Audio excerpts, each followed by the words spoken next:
Dickey in the series finale.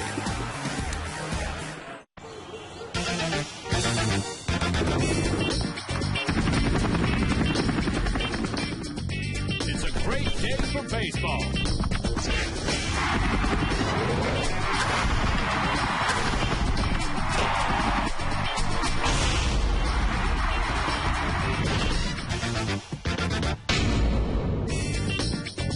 Beautiful day for baseball in D.C. Southeast. Welcome to Nationals Park. It's the Mets and the Nats. And Josh Willingham got a nice honor today. He's the Nationals nominee for the Roberto Clemente Award. A very nice honor for an honorable man. Bob Carpenter and Ray Knight, welcome to the ballpark. Livan Hernandez will start for the fourth time this year against the Mets. He knows them. They know him. Not a whole lot of mystery here. No, and 35 times for his career. Levo just has to continue to throw the ball to the corners. When he doesn't do that, he gets hit, as he did his last outing. But he has had a fantastic year, probably going to be comeback player of the year, and very fortunate for this ball club that he signed for one more year. And Livan, of course, will probably get up around 200 innings or more. Now, here's the current rotation, the number of career starts. There's some potential guys out there. And, of course, a year and a half from now, don't forget about Steven Strasburg. Yeah, no question about it, Bob. And if you look on that left side, there's some quality people over there. Maya, after that second inning last night, was very solid. Zimmerman, you know, is going to be number one or two starter. Lannon's gotten things right. The guys on the right are guys that have pitched and pitched well here. I don't know that I've seen an organization that have 11 starters deep, and you can also add Martis to that. You mentioned Strasburg, and they have a couple of other young guys down there in the minor leagues that are throwing the ball exceptionally well. So probably going into spring training, really 13 guys to choose from for 5 starts. Competition is a good thing when it comes to pitching. How about defense behind it? Ryan Zimmerman, a nice pick, and a 5-4-3 dandy last night. Espinosa in the middle. Espinosa far to his left. And then for the Mets, Angel Pagan got into the act. One of the best plays of the year up against that scoreboard last night.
Baseball on Masson, brought to you by AT&T.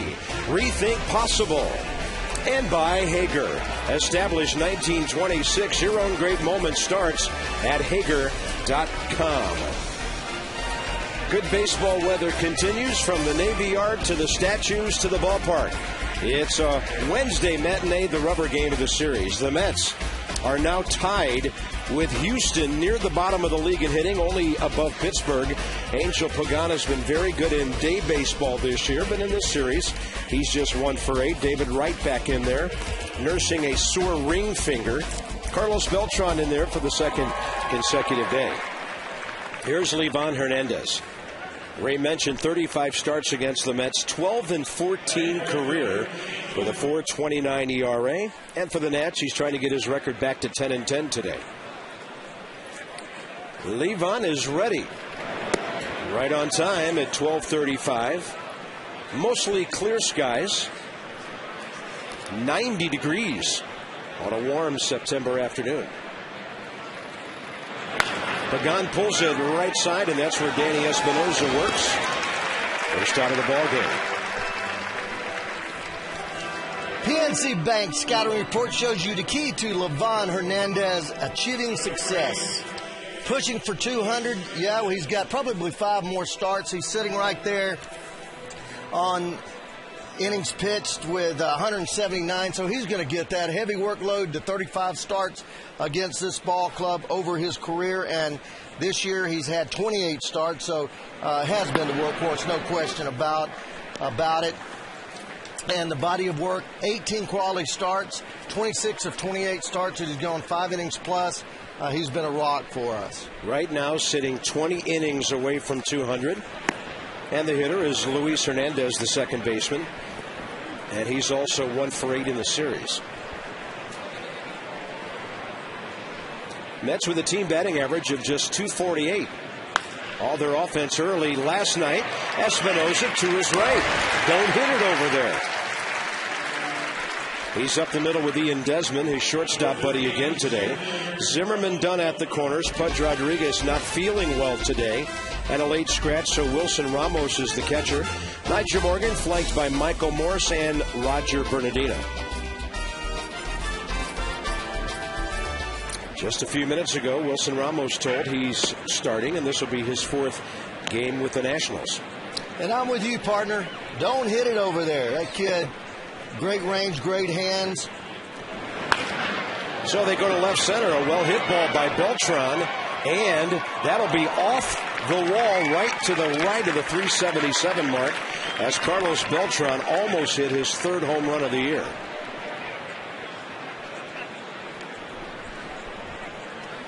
I'm not sure he ever starts a game against the Nats without getting an extra base hit. Well, he throws him a fastball. He takes a little bit off of it. He drives it right off the wall to left field. One of the best players in both leagues when he's healthy. Carlos Beltran, you mentioned that tremendous series he had in 204 for 2004 in Houston, where he hit over 480 in both series and dominated. Hit 8 home runs, but he's just been hammered with injuries the last 2 years. Things are happening quickly here, one way or the other. Livan's around the plate, and the Mets are swinging. Ike Davis, the big homer last night. He's had 2 hits and 3 walks in these first 2 games. Right side. We told them, but they won't listen. All 3 ground balls handled by Danny Espinosa. R.A. Dickey goes to work now against the Nats.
Left center field. Here come the Nats offensively. 8th in the league at 258. Washington trying to generate some offense today. Michael Morse is still hot.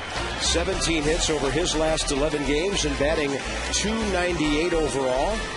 Morgan, Desmond, Zimmerman, Dunn, Bernardina, then Michael, and then Danny Espinosa, who was to hit 8th, bumped up one spot when Pudge was scratched and Ramos inserted as the catcher. Nashville, Tennessee native R.A. Dickey, 35 years of age.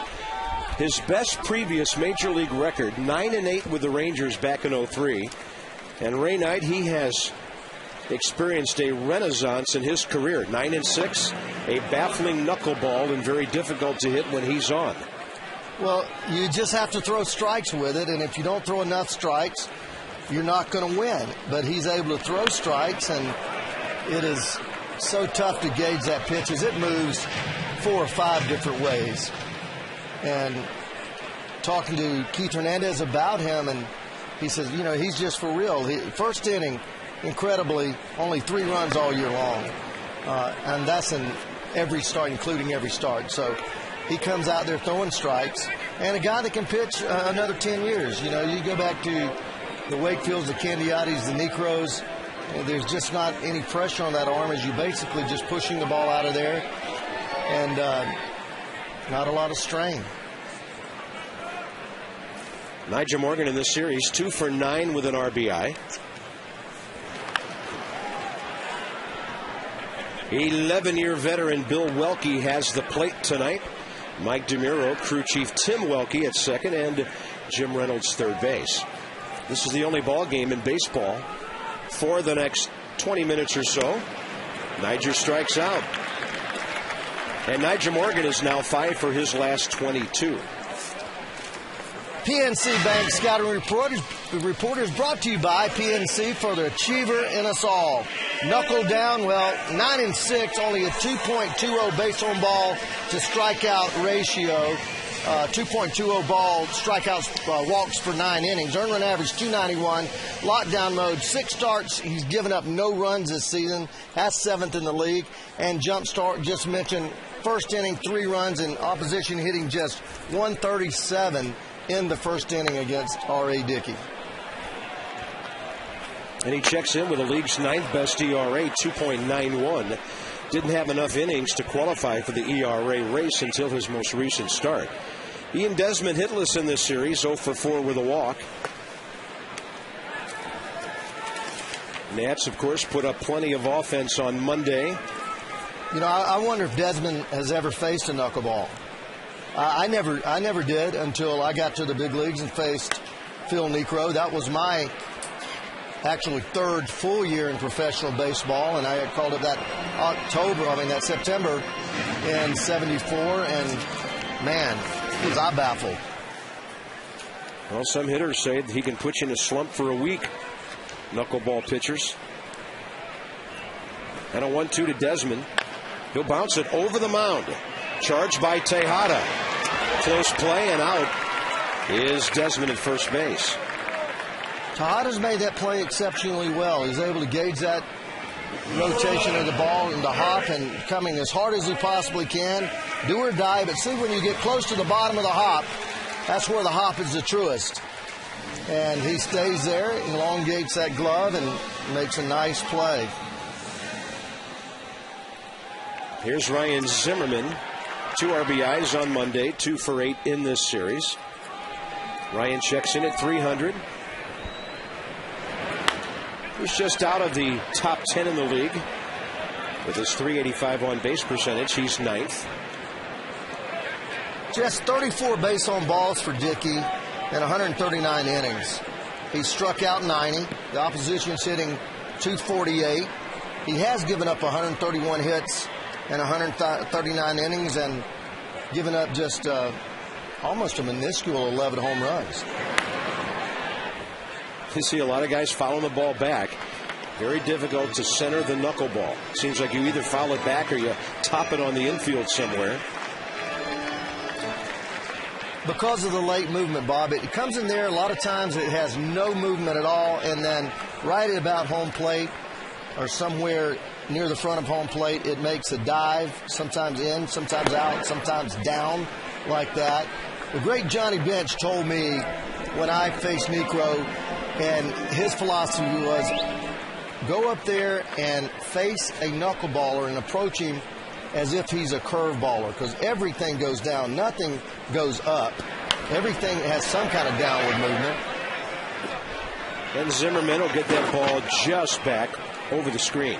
And when I started doing that, first of all, you're thinking soft on a curveball, but you're also thinking from top to bottom, and I was able to be better. This pitch right here, just bottom drops out of it as it goes there and starts at the top of the zone. He tries to wait, but look how much his body moves forward on that ball, and you see how that awkward lean of the upper half is at an awkward angle, at an acute angle toward the pitcher's mound.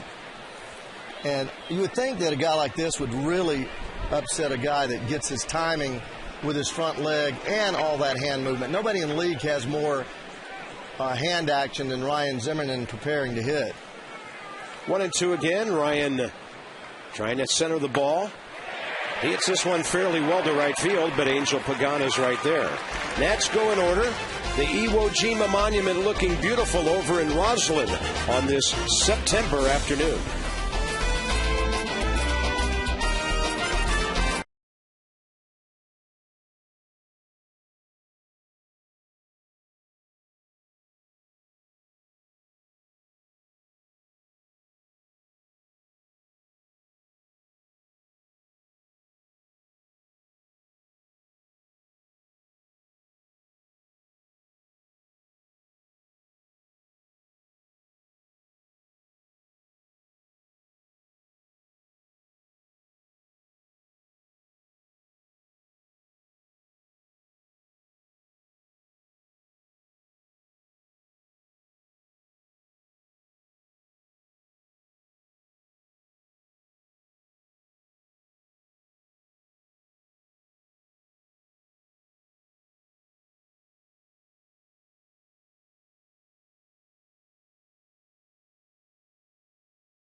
Busy so far, 3 ground ball outs already, and the top of the second coming up. There's 2 of them, there's 2 of this, the Luna Double.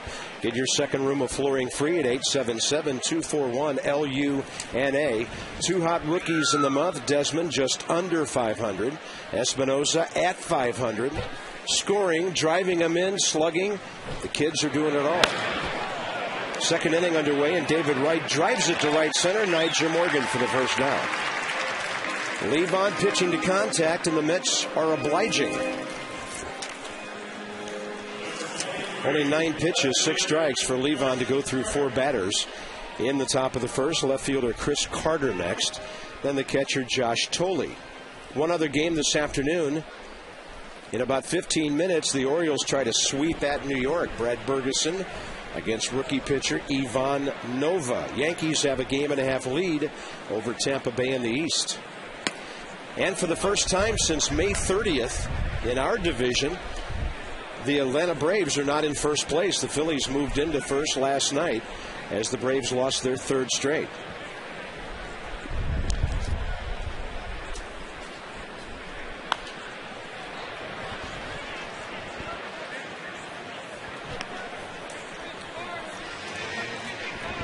So it took just over 3 months for Philadelphia to get back into first.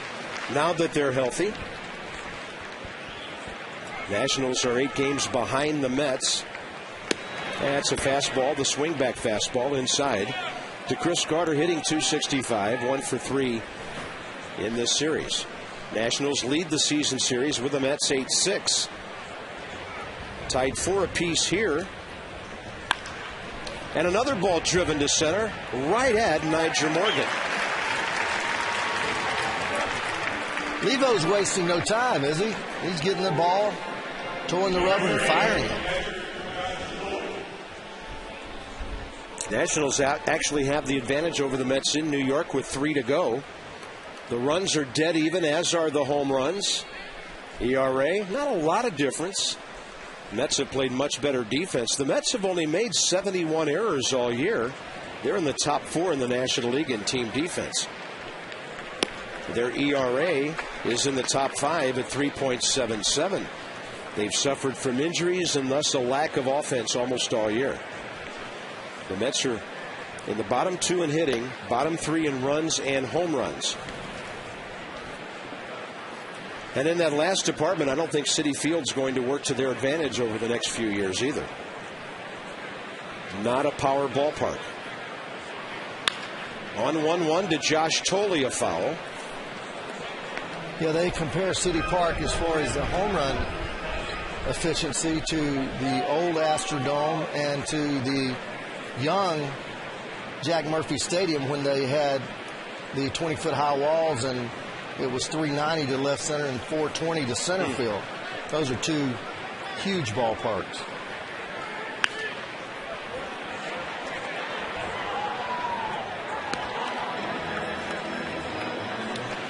Levon had a rough outing in Pittsburgh Friday night.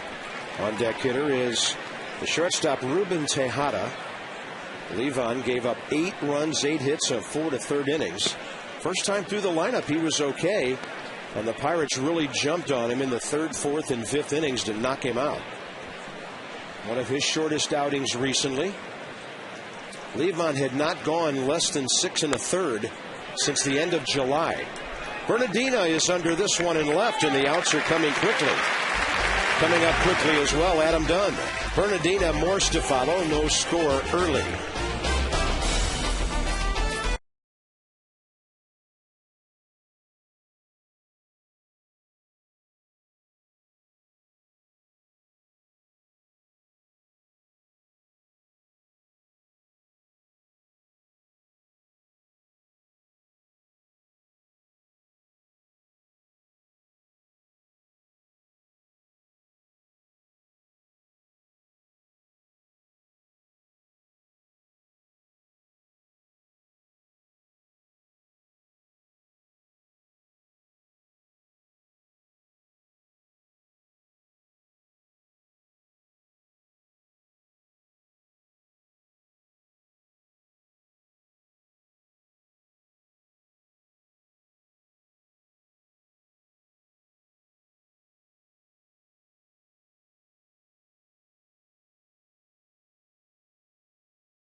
No score here at Nationals Park. And turn off the radar guns today. No speed readings necessary. Well, check the grip and then watch how he gets that thing where there's no seam, gripping it with his fingernails. He has his little finger curved down the side, and then there's hardly any rotation on this ball. But right at the end, it just bottom drops out. And Morgan misses it by about 4 or 5 inches, and the ball ends up on the ground. So you'll see that thing coming in there, and it looks like a beach ball. When you're used to seeing guys throw 90 plus, and a man's throwing out there at 70 miles an hour, and it's not rotating, it's hard not to swing hard at it.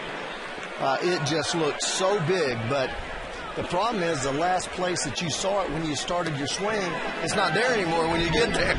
Fantastic Exmo from H.H. Gray. That was beautiful, wasn't it? Lack of rotation and then straight down. Well, left-handers are low ball hitters. Let's see what Adam does. He takes that one well off the plate inside, 1-1. Despite 1 for 7 in this series, Dunn is still 13 for his last 30 over 9 ball games.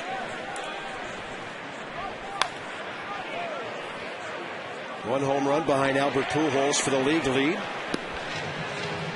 Adam is tied with David Wright, 4th in the National League with 91 RBIs. First in extra base hits still. Carlos Gonzalez of Colorado has jumped up to tie Dunn in extra base hits. That kid's having a heck of a year, and he might win the batting title. In fact, he'll have to collapse not to do it. He's hitting .340 now, 19 points higher than Joey Votto. Any hope that Albert Pujols had of the Triple Crown has pretty much gone away in the last 2 weeks. 3-2. He actually threw it looked like a fastball at 80 miles an hour.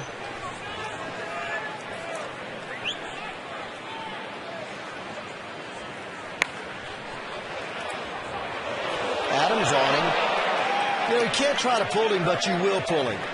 The speed of the ball at 76, it's pretty hard to hit the ball the opposite way when it's that slow.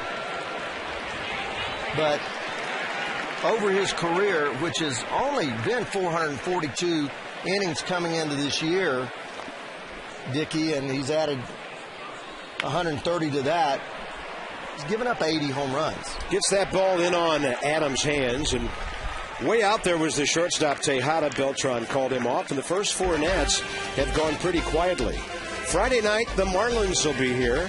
Now, Florida is not sure who's pitching all weekend. Josh Johnson was scheduled for Friday, but his back is bothering him. John Lennon goes for the Nats. DC 50 joins us Sunday. The Nats will go with Lennon, Marquis, and Jordan Zimmerman for the weekend series. And then after this homestand is gone, it's on to Atlanta for 3. A very difficult road trip next week. The Braves Monday, Tuesday, Wednesday. Phillies Friday, Saturday, Sunday. And a fastball on the outside corner to Roger Bernardina. Bernardina hitting .294 at home, 30 points higher than his overall average.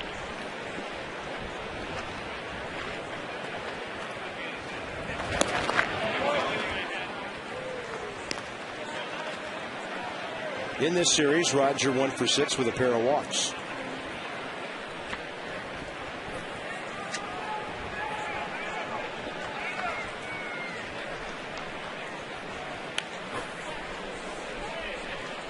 Ray, did you cut down your swing at all against the knuckleball? You know, I hate to say that I did not. You can't get to it quickly if you're trying to guide the bat to it.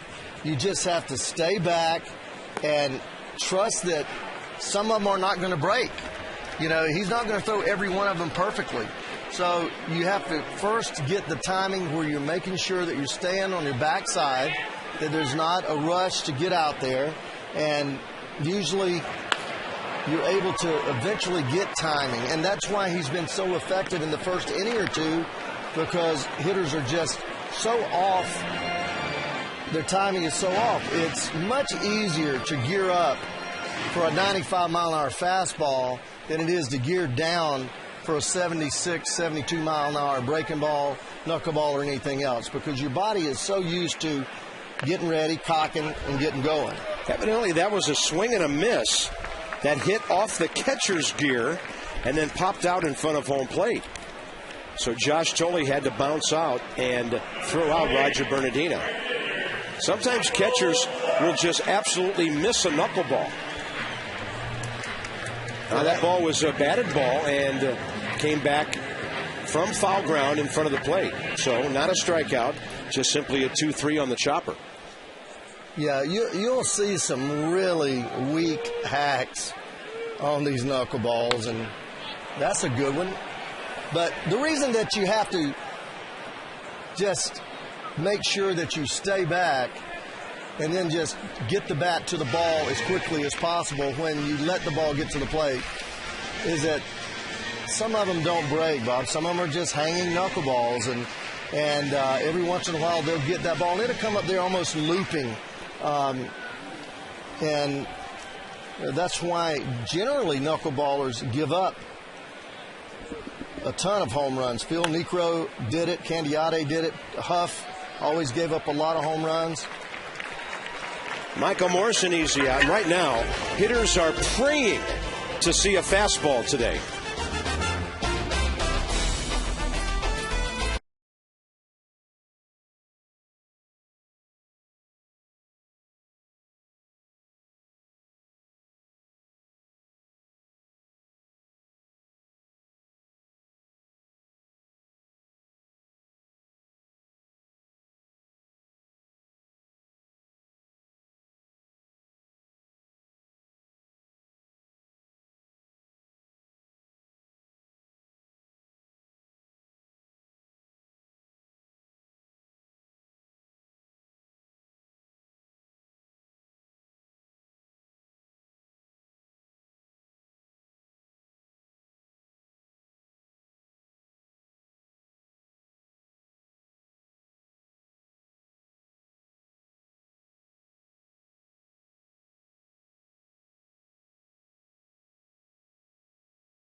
Of the third inning now, the Nationals and all teams across baseball are honoring the legacy of Roberto Clemente, and today Josh Willingham was honored as the 2010 Nationals Roberto Clemente nominee for the Nats.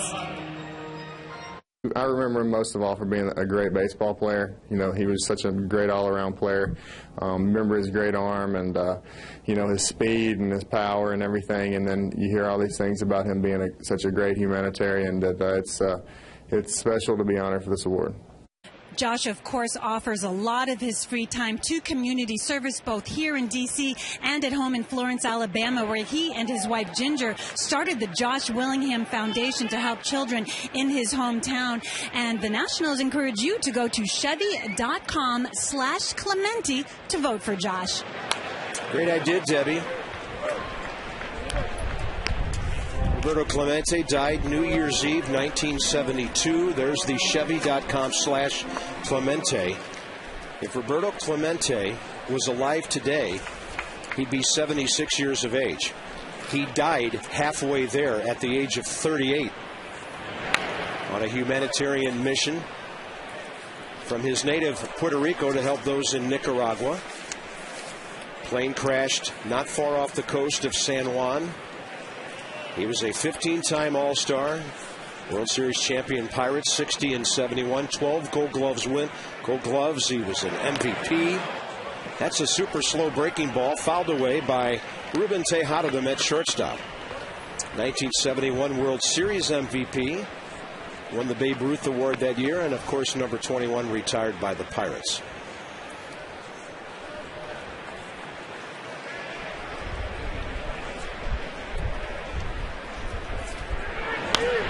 I think people, Ray, of our age and those between the ages of 50 and 60 or beyond, I think we all are honored that we grew up in a time when we could watch Roberto Clemente play, Willie Mays of that same generation, Hank Aaron of that same generation. In my opinion, the three greatest National League outfielders ever. And, of course, DiMaggio and Mantle, and can't forget Duke Snider, the Brooklyn Dodgers. But those three were something special. They were, Bob. I would say honored and awed, because I was fortunate enough to go to my first spring training in '72, and although I never played against Clemente in a game or Willie Mays, I did get to play against the great Hank Aaron.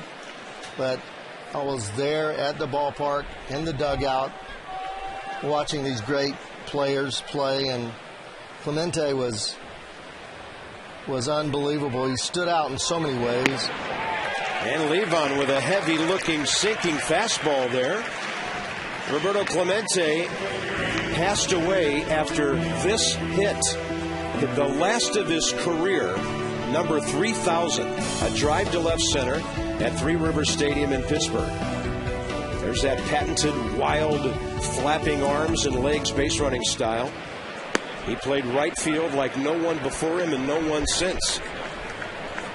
Mentioned on a prior telecast, my father's favorite baseball player, so of course with my dad thinking the world of him as a player and respecting him so much, I watched him play, and he played the game so very hard. He was a very quiet man, oftentimes misunderstood. People would say that he was a brooder, but he was so shy, and he was a very, very private man. And I often mention my former manager, Bill Verdon, who was in the Pirate organization and knew Roberto as well as anyone. And it's almost with a quiet reverence that people talk about him, and not because of the fact that he died so tragically, because of the fact that they respected him so much with the way that he carried himself as a baseball player and humanitarian. He's still the only current Hall of Famer that had the 5-year waiting period waived before he was inducted. First Hispanic player to win a World Series as a starter in 1960, win a league MVP in 66, and a World Series MVP in 71. His hands were so strong, Bob. He was off the plate where he had his right foot was in the back right-hand corner of the batter's box. He had a very acute closed stance, and people tried to pitch him away, and it looked like that there was 5 feet of room that you had out there. Levon throws a strike, and Dickey gets a base hit. This guy can hit. His 9th hit of the year came into that at bat, a .217 career hitter. He's aboard with 1 out here in the 3rd. But he was able to dive into that ball and drive it just like a left-handed pull hitter to right center field. And Forbes Field was huge. It was 457 feet to the gap in left center field.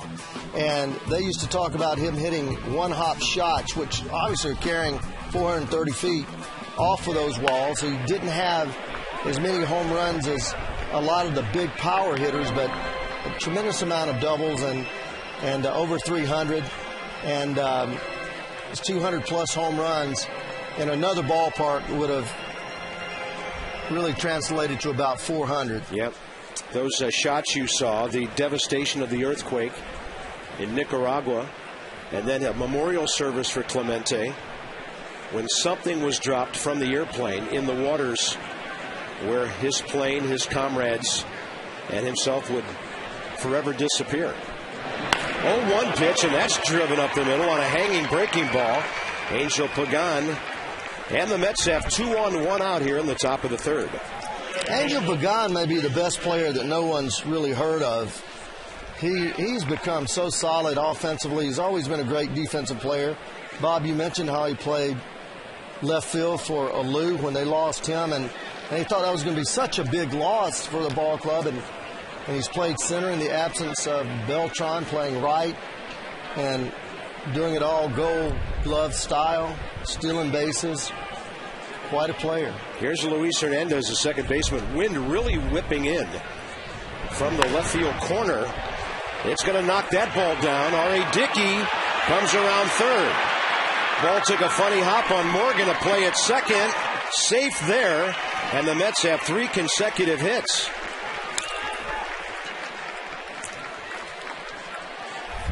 Not sure whether Chip Hale, the third base coach, was going to send R.A. Dickey immediately. He saw the bobble by Morgan as the ball seemed to take a bad hop back behind Niger.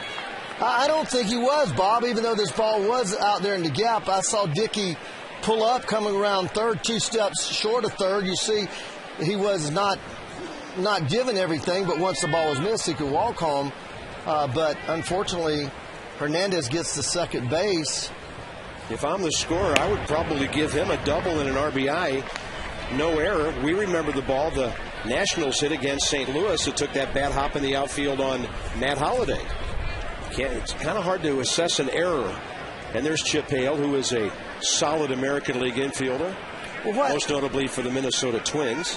What is kind of baffling me is that this is our home field, and you take so many fly balls out there, and we saw Matt Holliday run by a ball that checked up in left field in our last series here, or 2 series ago, and you should know that ball is going to check up out there because it's doing it all the time now, and it might be because it's hitting in that grain. As you look out into the outfield, and we'll get that shot for you in a minute, you can see that there's the dark green grass, and then there's the faded green, or the rough look, and the dark green is down grain, and the other is into the grain. Easily scoring on this one is Pagan. And the Mets lead 2-0. Carlos Beltran with his 18th RBI of the year. So anytime that you're on a golf, anytime you see this green here, they mooring it that way, and that's down grain. That means the ball will roll harder, and that will be, when the ball hits, it's going to check up. This right here is into the grain, but because it's cut that way, then the ball will bounce and scoot on out to left field. So, it kind of depends on which one of those cuts a ball hits into, because you do have a different reaction as it hits into the different grain. Sixth Met to bat in the inning. Cleanup man Ike Davis. And leave on with a fastball up. Well, R.A. Dickey doesn't need a whole lot of run support. His ERA this year, 2.91. A third run sitting out there at second base in the person of Luis Hernandez. Pickoff play there, very close. Ian Desmond thought they had him. He was ready to sprint to the dugout. We've been doing this play very well. A daylight play, I'll be there play, and the runners are just getting back. And again, one of those bang-bang plays. I believe he's back in there safely. That's pretty amazing video on the Exmo. It showed Monday the Nats had a runner out at second base, but then later scored part of a 2-run inning. That's almost had Angel Pagan picked off second base on Monday. But as we mentioned then, the Nats call that play as much as anybody in baseball. And a 1-1 pitch, fly to left field line, and drifting over that way, Bernardinas battling the sun. If you look at where the shadows are, he was looking right into the sun at the tail end of that play. The Mets pick up 2 to take the lead.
Hey, Ray, he had a pretty good week. What an impression this young man has made. As the ball club was down, he drives the ball down the line, opposite way for a home run. He was able to hit another home run, a grand slam in the same ball game. Was 4 for 5, 6 RBIs, 2 runs scored, flawless defensively, as he has just made a big splash and gotten a lot of people's attention. 2 other hits in that ball game, drove in 6. Espinoza last night, 0 for 2. A couple of hard hit balls, around a walk. He bats 7th today. Dickey hasn't given up anything yet. Ramos to follow, and then Levon Hernandez, bottom 3.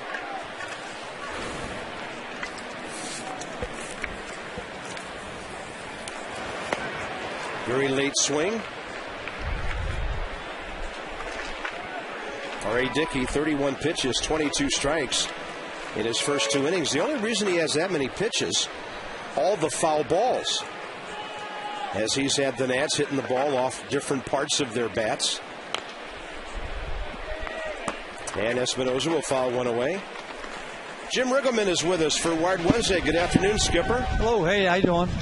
R.A. Dickey, thing dancing all over the place so far. A hard guy to center the ball against, isn't he? Yeah, you guys got that center field view there, and you could probably really see it dancing, but you can see by the swings we're taking, he's got it going right now. Hey, Jim, did you face any knuckleballers? A couple. I did face a couple, Ray, but, Alzheimer's is setting in. That's been a long time ago, you know. I know what you mean, bro. Ray. I know what you mean. Yeah. Maybe certain things you're trying to forget. Yeah. And there's Espinoza with a fly ball out to center. Hey, Jim, Levon struggled Friday night in Pittsburgh. Some line drives today. Any concern there at all? Well, you're always concerned when your guys get hit around a little bit. And, he's making his pitches. He's just, when he doesn't make a pitch, they jump on him pretty good. There's a lot of history with Levon in the league. Guys know him. They know his repertoires. It just makes it that much tougher to go out and pitch against these guys over and over because they've seen everything you got. So every now and then you got to invent a little something or just make sure you're really sharp with your stuff. Wilson Ramos in there today. And Jim, finally, before we let you go, is Pudge okay? Pudge is just sick. A lot of guys got a little something going on, some sore throats and flu type symptoms. And Pudge is probably the worst of the group. He tried to battle through it here this morning and just got to where he's just feeling worse and worse as time went by. So we scratched him. Thanks for your time, Skipper. Great, thank you. Appreciate it. Thank you. That's Jim Riggleman. Wired Wednesday, brought to you by Verizon Wireless. Ramos in the series, 0 for 2 with a walk. Dickey goes upstairs and misses. 2-1. Yeah, guy's got probably a few chills when he's wearing a jacket on a 90-degree day. But, he's on the bench.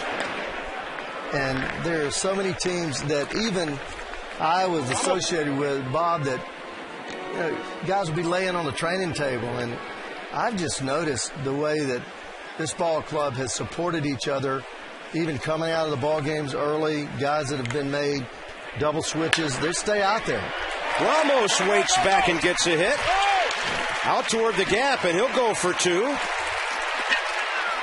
He's a big, strong guy, not the fastest base runner, but he got there. And you don't see too many balls hit so hard through the infield on the ground that they make it into the gap. But Wilson Ramos has his first double as a member of the Nats. Well, he throws the ball, and it's just like a curveball. It starts up, and then it stays up at the top of the zone, and he scorched that ball.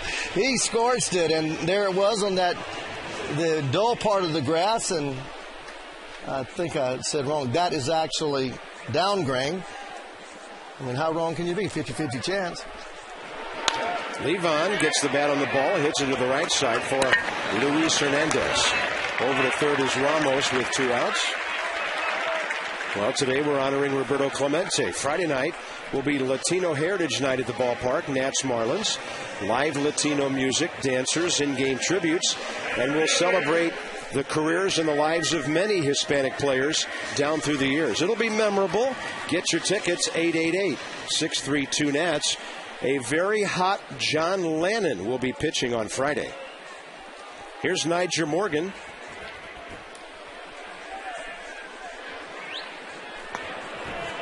And Dickey's ahead. Niger in the series 2 for 10 after striking out in the first inning.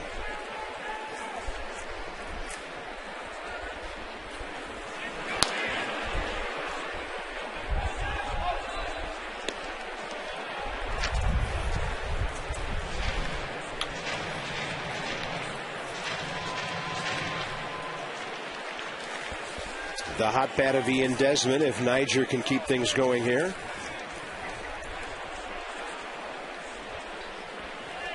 Let's see what Dickey does with that repertoire of his now that he has a hitter 0-2. Knuckleball hit right back to him. Nats bat's quiet except for Ramos, and he's retired. 9 of the first 10 he's faced.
Two 2-0 Mets over the Nats. Fourth inning coming up. And for those in school at Georgetown, we will look forward to supporting their athletic programs this fall, this winter, next spring. Let the games begin. Georgetown game tickets now on sale at guhoyas.com.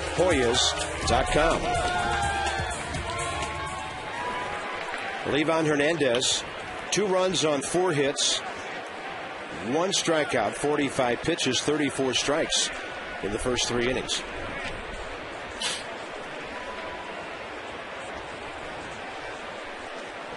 "36th career start against the Mets. And of course, he made 3 starts for them.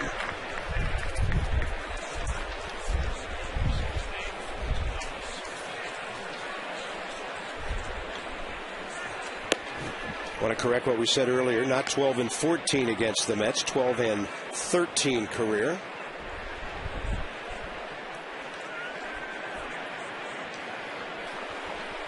David Wright lined out hard to center first time. There's that big breaking ball, and a lot of times Livan doesn't get a called strike with it, but he does there. Bob, look how deep Niger's playing in center and Morrison right. The wind must be blowing out. We're feeling it whipping here very strongly, but with them shading right center and that deep, I haven't seen. I mean, they're a good 5 feet behind. And David Wright hit the ball right at Niger, where he's stationed right now, his first time up. The flags are showing that it's blowing from left field to the right field foul pole, left center to right field foul pole. But down there on the field with these circular stadiums, sometimes a lot of times it circles around and blows opposite of what it looks like. There's that big curveball. And Livan gets his second strikeout. Kinetic on the pitch track, 3-2 curveball off the plate away. Said it 100 times. You don't have to always throw a strike. Just have it start near the plate with 2 strikes, moving off or down on the plate, and hitters will chase it. Kinetic North America providing world-class technology to our national and homeland security customers. Right side, Espinoza circles behind it. On one pitch, Chris Carter thrown out. And 2 quick ones for Levon here in the top of the 4th. AT&T Trivia. Well, they got us last night with a 3-part question. Which Cuban-born pitcher has the most wins all time? That would be Luis Tiant, wouldn't it? Yes. El Tiante? No doubt. See, when we only have to come up with one name. I'm glad you said we. Appreciate you including me. I'm going to buy you a couple of trivia books for the next road trip, Ray. Yeah. But I do believe it's Luis Tiant with that wonderful corkscrew delivery of his. The catcher, Josh Tolle, is next. By the way, I did notice the wind's blowing so hard, it blew the 1924 World Series flag right off the top of the scoreboard in right field. 1925 and 1933 are up there, and the blank one to be filled in sometime in the future.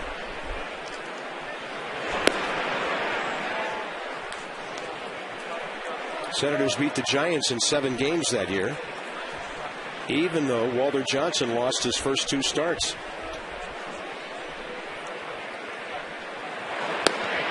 And Levon gets that one to the outside corner. Looks like the flag is all the way down at the bottom of the pole there. It's really been blowing hard today. Maybe this is a sign of the seasons to come, Ray. It's coming out of the north. And it'll hold up fly balls like that. Niger will have to come way in. And a great inning for Levon Hernandez. Desmond, Zimmerman, and Dunn due up. The Nats are down by 2.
Turned an ankle or pulled a hamstring right there, because tall Tom Jefferson comes in, number 3, to break the tape. Teddy got kind of caught up in the pack, tried to make his move from third, but never got further than that. Ian Desmond, one of the best rookies in the league this year, steps in. Most home runs by rookies. The Nats have 25 with Desmond hitting 9, Bernardina hitting 10, so 19 of them right there. Hollywood Casino, Charlestown Races, West Virginia. Action-packed table games and red-hot slots await.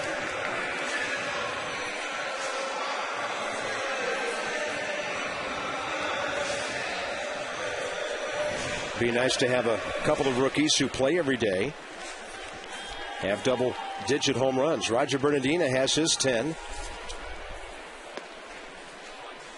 And actually, Dickey is in his roughest part of the year, as he's allowed 33 hits over his last 4 starts. And that last start, just 6 innings against Chicago, he gave up 8 hits and 7 runs. So, tough play by David Wright.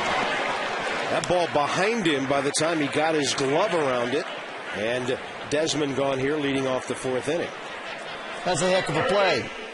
Ball hit scorched to his left, and the ball comes up to about chest high. He readjusts his glove. Watch how he brings his glove up. Catches that ball with the overspin, whirls, makes a good throw. He's got a couple of Golden Gloves. Yeah, he's that other third baseman from the Virginia Beach area. And that's what the Mets fans would say about Zimmerman. That's okay. They both won Gold Gloves. Ryan is the defending Gold Glove holder. He lined out to right field first time. And Dickey will hit it to his hometown friend. 2 outs.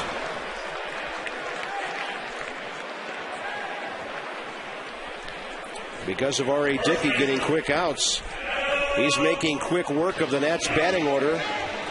Within the first hour of this game, the Mets lead 2-0, bottom of the 4th. Adam Dunn coming up here at Nationals Park. Roberto Clemente Day. Bob Carpenter. Ray Knight.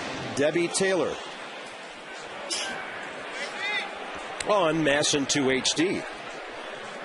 Only other ball game taking place. Orioles at the Yankees. They're scoreless in the 2nd.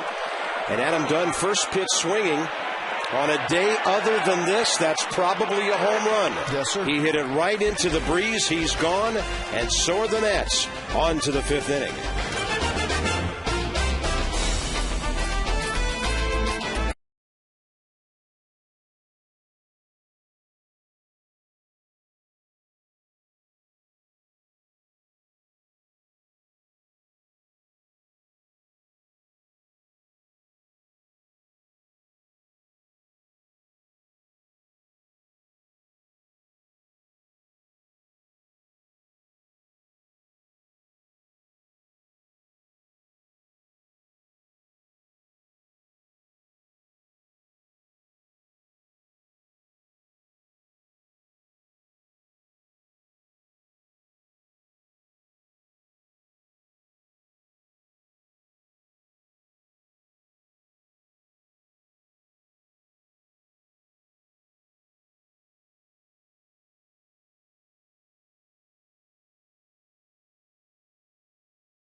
Base it up the middle, then Pagan singles, and Hernandez blooper to left field. It gets by Nizer as it backs up, and then Beltran sacrifice fly to left field.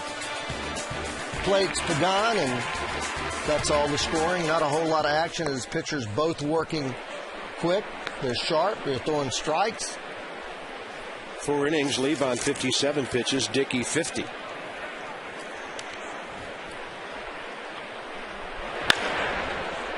Right center, Wendell pushed that ball over toward Michael Morse, and he has it for the first out in the 5th. That'll bring R.A. Dickey back in.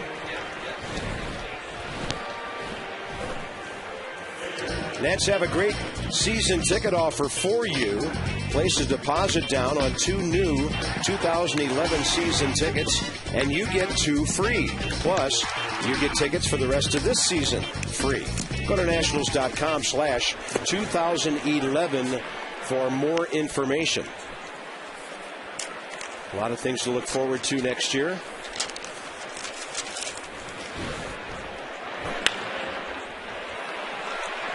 And that one up the middle, and what's going on? R.A. Dickey's 2 for 2. Now the Mets pitchers in the last 2 games have 3 hits in their last 5 at-bats. One has driven a run in, and then Dickey today has scored a run.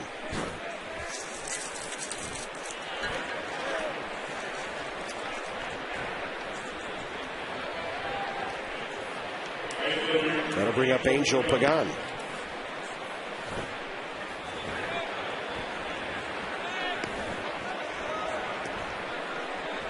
So R.A. Dickey now has 10 hits in 43 at-bats this year. And there's a pitcher batting .233, one of the better marks in the league. His batting average is approaching his ERA.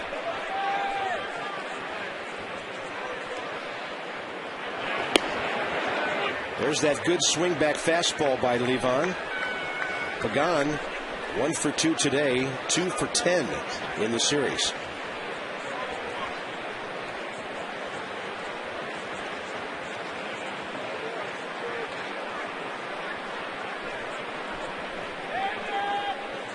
Nationals are trying to win their second consecutive series after taking 2 of 3 at Pittsburgh. Florida before that, where they lost that series but beat St. Louis before that. So the Nats are trying to win their third series in their last 4. That ball driven to center. Morgan back, short of the track, and he grabs it for the second out.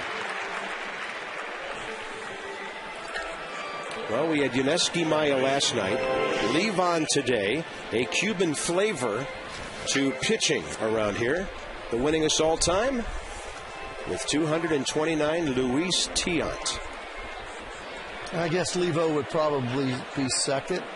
He has 165.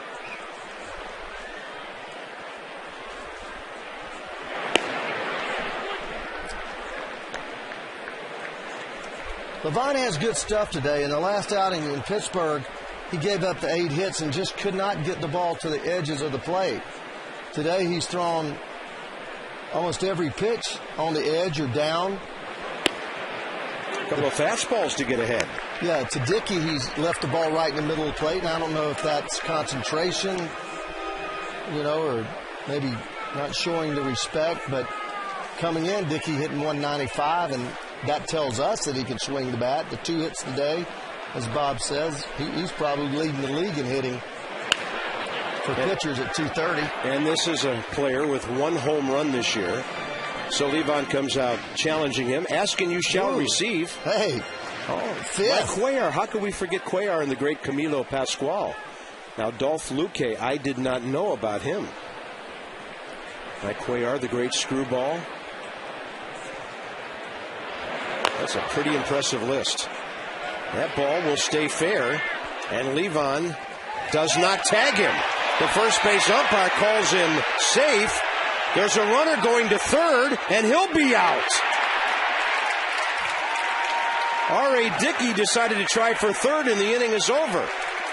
It looked to me like the base runner might have left the base line to avoid the tag. That's what I saw, Bob.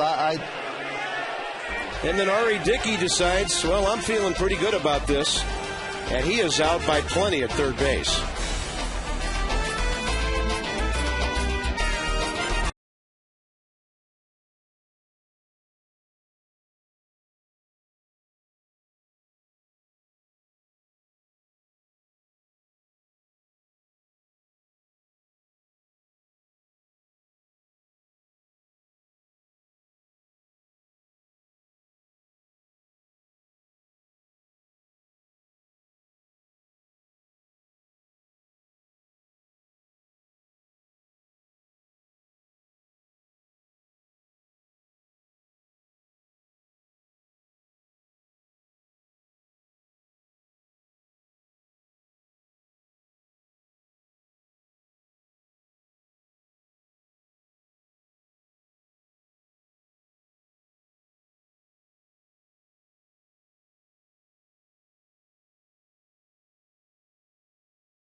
And then when they looked up, R.A. Dickey, for some inexplicable reason, tried to go to third base on this play. Well, this ball is tapped. It ends up getting on the dirt part, and he reaches out to tag him, but the runner's got to be out there for getting out of the baseline. I mean, you can't avoid the tag. Now, if he's established his baseline there, and I would probably have to see it from home plate, if you establish your baseline, it doesn't have to be anywhere near that white or the 45-foot line. You can establish it anywhere, but here's Dickey. I don't know what he's thinking. Well, he thought Levon was going to keep arguing and not pay him any attention. Levon throws to Zimmerman, so it's a base hit, and then 1-5, and there you see Adam Dunn and a very angry Levon Hernandez. Well, he establishes it in there, and then he has to avoid the fielder. But look at the reaction of the runner. Yeah, he's out. I think Luis Hernandez felt the tag there because he just kind of slowed down right there, really didn't act like a base runner trying to leg out a hit. But see how far out he goes there? He goes about 4 feet out of the base path that he had already established. Now, he can't interfere with the fielding of the ground ball because that would be interference, but, you know, that's a weird call. Bernardino leads off and rounds out to Luis Hernandez. Michael Morse and Danny Espinosa, the next two hitters. Well, the Nats continue to not hit the Mets. Washington had a scoreless 8th inning on Monday. So now against the Mets, they've had 1 run in their last 14 innings after that big explosion Monday afternoon. There's a fastball, 86.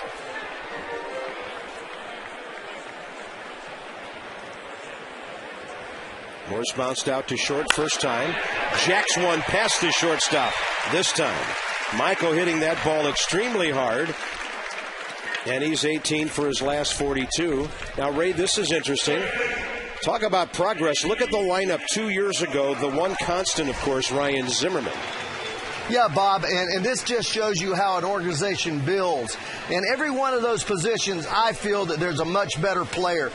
Zimmerman, the common man there, but Morgan, better than Millage, in my opinion. Shortstop, no question there, as Desmond is a great defensive player and going to be a better offensive player than Guzman. And then all the way down, but the fact is, with Espinosa and Zimmerman being young, Desmond, Morgan, Bernardina, you have a group, and Ramos, a group of young players that have been plugged in to the lineup, and just 2 years later, you're seeing the turnover from just players that are plugging spots and temporary fixes to guys that you can really project. Zimmerman, Desmond, Espinosa, Ramos playing together for 5, 6, 7 years. So the organization's making just leaps and bounds progressively, positively toward putting together not just a representative ball club, but what I believe will be a contending ball club. Well, I don't know who the great philosopher was who once said, you have to look back to know where you're going. And that graphic points that out because the Nats are going in great directions when you look at a ball club 2 years ago with some patchwork veterans holding down jobs and now guys who have bright futures. Well, as you get older, that philosophy, that philosopher would say, you have to look back to remember where you've gone. Yeah. Espinosa dumps one into right center, the ball hanging up. Easy out for Beltran, 2 outs. Danny Espinosa 0 for 2 with 2 fly balls to center. And it'll be up to Wilson Ramos, who has the other Nats hit today. Yeah. Of course, Satchel Paige said, don't look back, someone might be gaining on you. But we are looking back to just remind all of us, you folks at home who follow this team so closely, and, you know, we're here every day. Sometimes we don't notice the subtle little changes, Ray, that take place. But when you look back a year or two, it's a dramatic difference in this ball club. In the same way, and the same thing can be said about the pitching staff, Bob.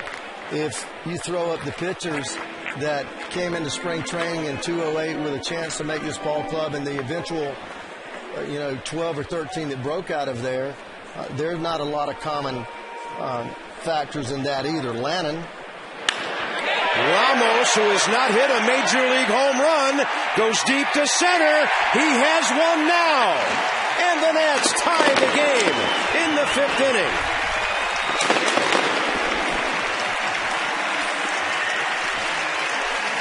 Wilson Ramos 2 for 2 against a pitcher he's never seen before, and his first career home run. And the wind blowing in And we had just talked about a couple of nights ago how Tim Foley had talked about this kid having easy power. And when we get to this replay, I want you to look at how the bat speed is generated, but it does not look like he swung hard. It's like one of those professional golfers that drives the ball 300 yards, but it's all about timing. Look at his swing here. Now, he squares this ball. Look at how he stays behind his left leg. He's got the right leg perfectly extended there. Just that beautiful L look, and got the bat barrel out there. And his bat does fly through the zone. That's a long way. That's big boy territory. Look from the side. Short stride, stays back, never loses any of that motion toward the plate. So that makes sure that his bat speed maintains its optimum speed and kill that baseball. Beautiful, beautiful thing. Well, they won't have any trouble retrieving the baseball for him. Yet to be claimed. We can always put that graphic back up there because good things happen when you show these young players the projection. And, you know, not to just keep hammering that point, but it is the most important thing in this organization, always has been, is development. And Mike Rizzo came over here with that in mind because he was so good at evaluating talent. Then it morphed into him becoming a general manager. Levon, look where they're playing him. That's a foul ball caught by Pagan. But a single by Michael Morse, and Wilson Ramos straight away, first major league home run in the 5th inning. The Nats have tied it 2-2.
Of Major League power hitters with his first 2-2 game. Visit FCA.org, the Association for IT Pros. Here's Debbie with our FCA sideline report. Well, as we just talked about, Ryan Zimmerman is the sole starter left from that 2008 team. A lot of changes on the diamond, and Ryan likes what he sees out there. It's a good thing. You obviously see the guys that we've drafted and have brought through our farm system, and to have them up here now finally making an impact at this level kind of shows you the direction the team's going in, and it's exciting for us. And naturally, he likes what he sees out of rookies Roger Bernardina, Ian Desmond, and Danny Espinosa, and no doubt now Wilson Ramos, Bob. Well, I think all Nats fans will have something in common with young Mr. Zimmerman. Someday when this ball club wins the championship, we'll join Ryan in looking back and saying, look at those lineups from 05, 06, 07, 08, 09, and look where the ball club is now. It'll only get better. Carlos Beltran with an opposite field double and a sac fly. He's taken Levon to left field twice. Let's just hope Ryan's not too far along in his career before that happens. Well, I don't think that he's going to be. The pitching staff is going to continue to get better as these young arms get more experience. And I can't help but to sit up here and think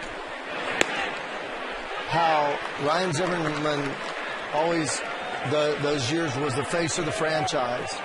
And when you thought of the ball club, you only really thought of Ryan Zimmerman. I mean, he was the best player by far. Now, I still believe he's the best player on this ball club. But there's starting to be people here with enough talent to challenge him. And he wants that. And he wants that. Yeah. Yeah, good call, Ray. Well, Strasburg, we know what he will be 2 seasons from now. Young Mr. Espinoza has broken onto the scene. Ian Desmond did that a year ago at this time, hitting .280. Bernardina's become an everyday player. Michael Morse is making his bid. And Wilson Ramos just gave us a glimpse into what he can do with the bat with a double and a home run today. Here's Ike Davis, who's 0 for 2. Levon gives him an unreachable pitch, 80 miles an hour away. You have also Steven Lombardozzi, who's had a great year in the minor leagues, another second baseman that... Well, they say he plays as hard as anybody. Yeah. And Tyler Moore, right at 30 home runs, 100 RBIs, 89 RBIs last year. A first baseman that was a low draft choice but played at Mississippi State. Joel Peralta for the Nats. Burgess starting to swing the bat in AAA. And just several guys. You know, you're going to miss a bunch of people when you start naming, but the fact that you've got more than one.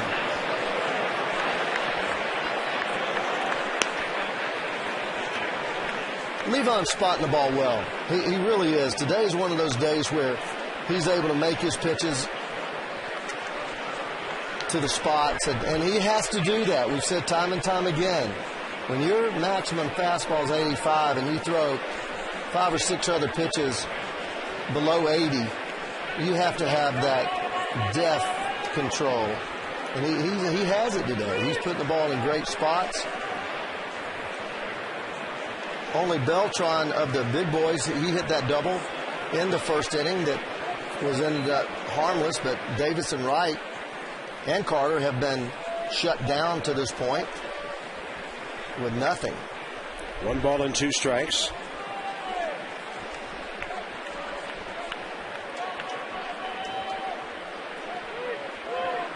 Beltran in years past was a running threat in situations like this.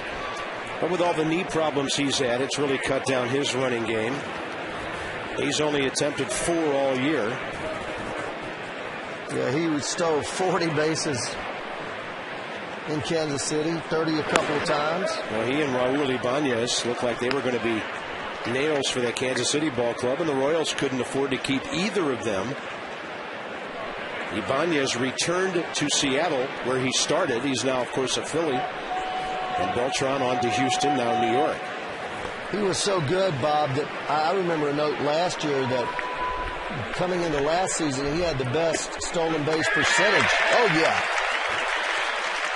Levon swings back that fastball, and Ike Davis could not pull the trigger. His 3rd strikeout. The kinetic pitch track, he starts his ball inside part of the plate, right at the top of the strike zone. And Ike just locked up because the ball started at his right elbow and worked itself back. Yeah, at that elevation, left-handed hitters don't like the ball. They do not like the ball in there. They don't mind it waist down. And here's David Wright, who hit one hard to center. First time, struck out swinging 2nd time. And Levon, nearing 80 pitches here in the 6th inning, throws him a strike.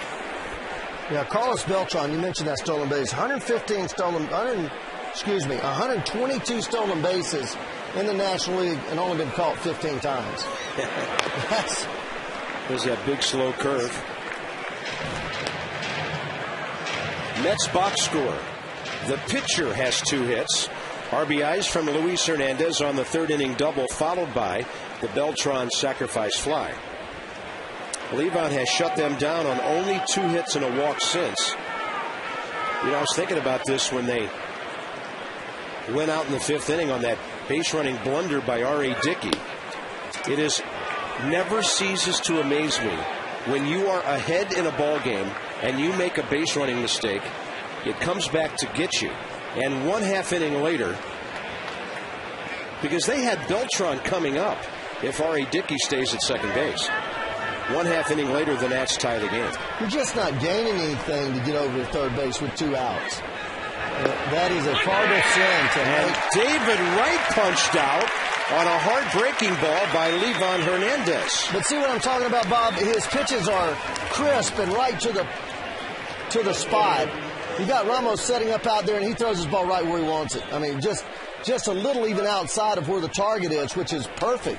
You want to go from the target always away from the hitter or from the target into the hitter harder if it's inside. So he is just making pitch after pitch after pitch today. That replay was the epitome of a tight slider.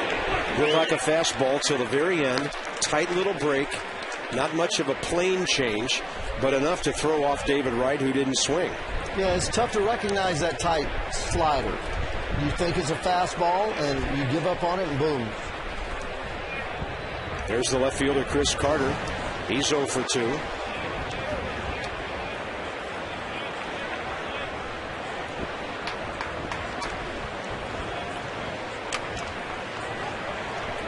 Four strikeouts now for Levo, the last 2 hitters taken.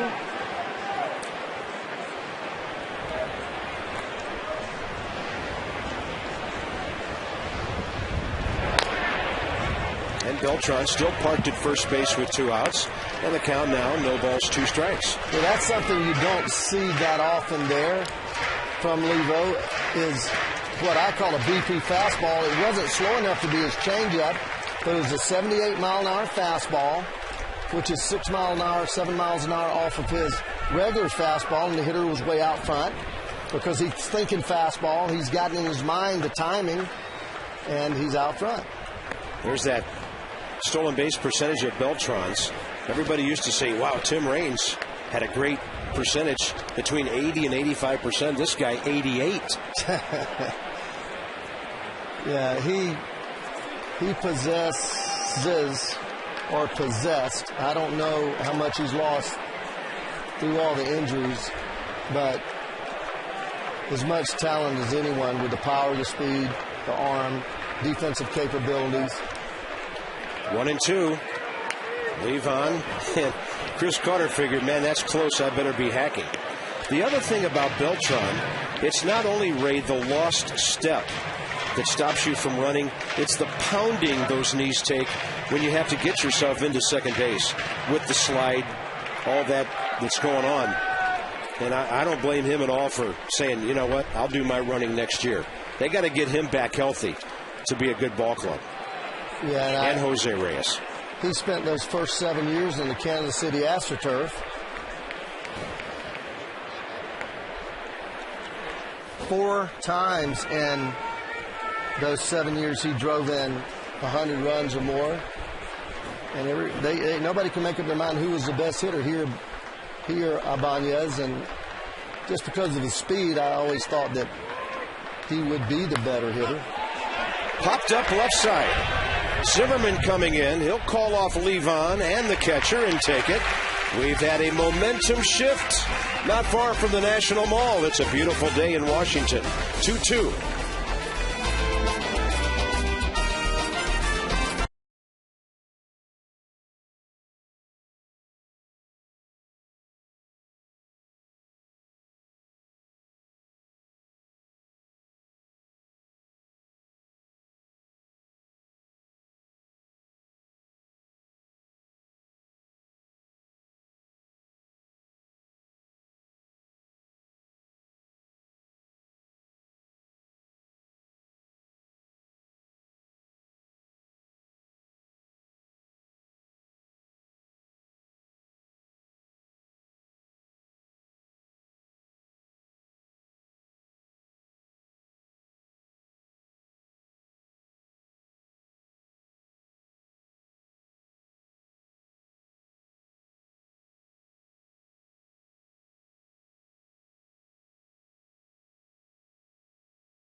Previewed experience being the order of the day today, but it's a rookie with his first Major League homer that captures our hearts for a few moments here as Wilson Ramos goes deep.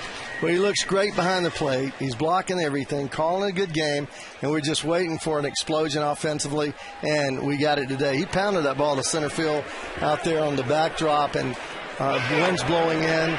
He's going to be a great player. There's just no doubt about it. No contest at first base. Niger Morgan in there. So you play a little power ball, you play a little small ball, and here's the big part of that. Well, he's just really quiet. He takes that short stride, turns that front foot, leads with his heel, and then the classic 45-degree angle as he comes off his back foot to the knee, up to his quad, and there's the baseball. And yeah, they got the hologram on there to certify it. Yes, sir. This young talent excites everyone, and especially me. Golly, starting in 1970, going to spring training with a couple of hundred guys there, and just thinking, oh my gosh, I don't belong here.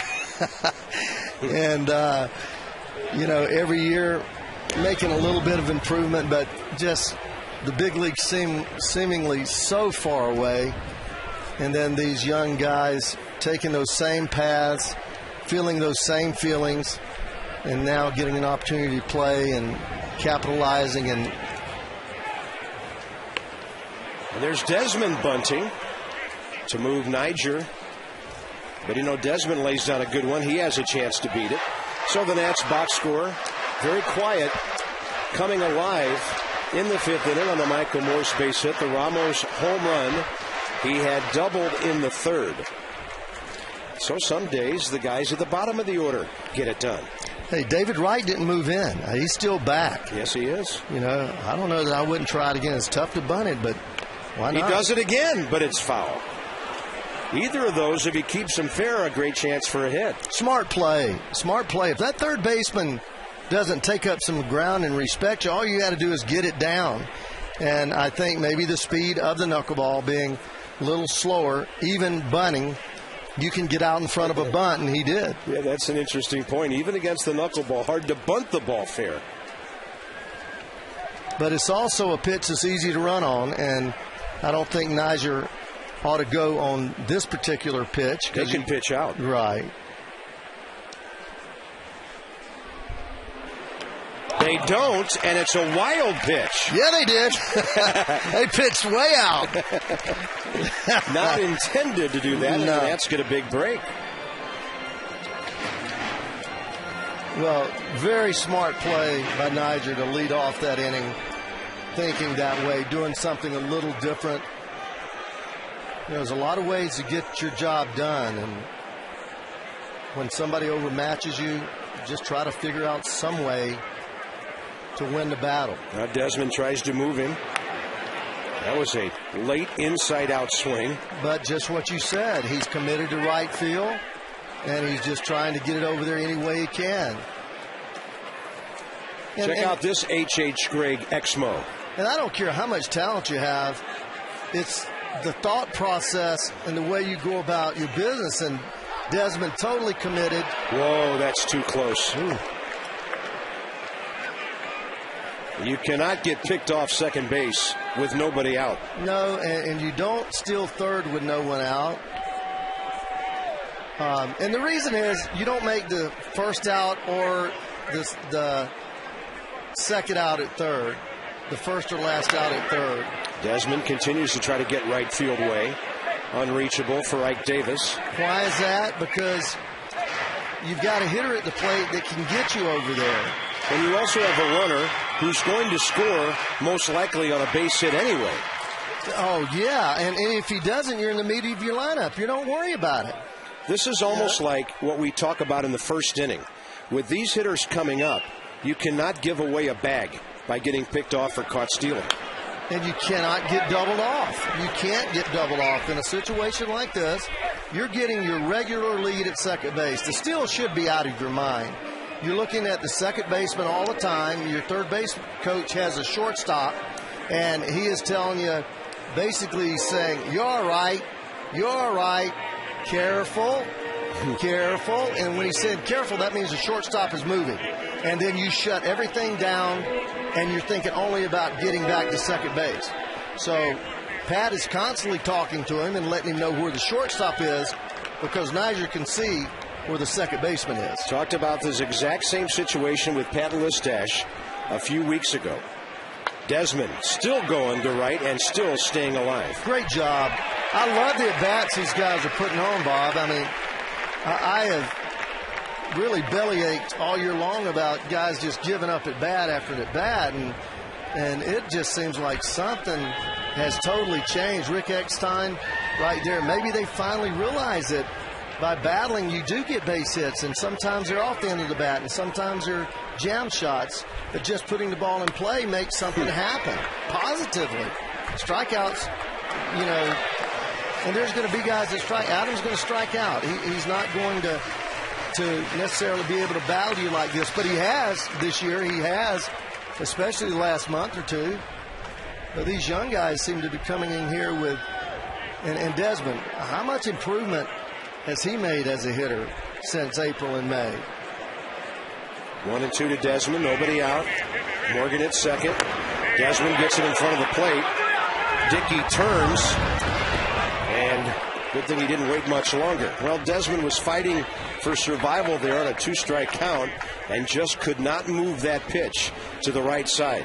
Well, I still love the at-bat, and I would be, as a coach or a player, I'd come off the bench and walk all the way to the other end of the bench and say, hey, great job, great try. You know, that way to battle in there.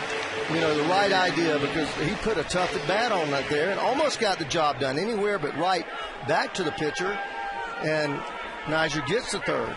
I think Jim Riggleman might be talking to Desmond about his second bunt, because it looked like Ian, even on 1 strike, was bunting for a hit instead of just laying the ball down and taking off. There you go, Bob. There and I you go. think Jim said, you know, I don't mind you trying to bunt for a hit, but with that guy at second base, you've got to get that thing fair. They just had a brief visit a moment ago, and then Ian walked away, and I think that's probably the message Riggleman had for him. That makes perfect sense.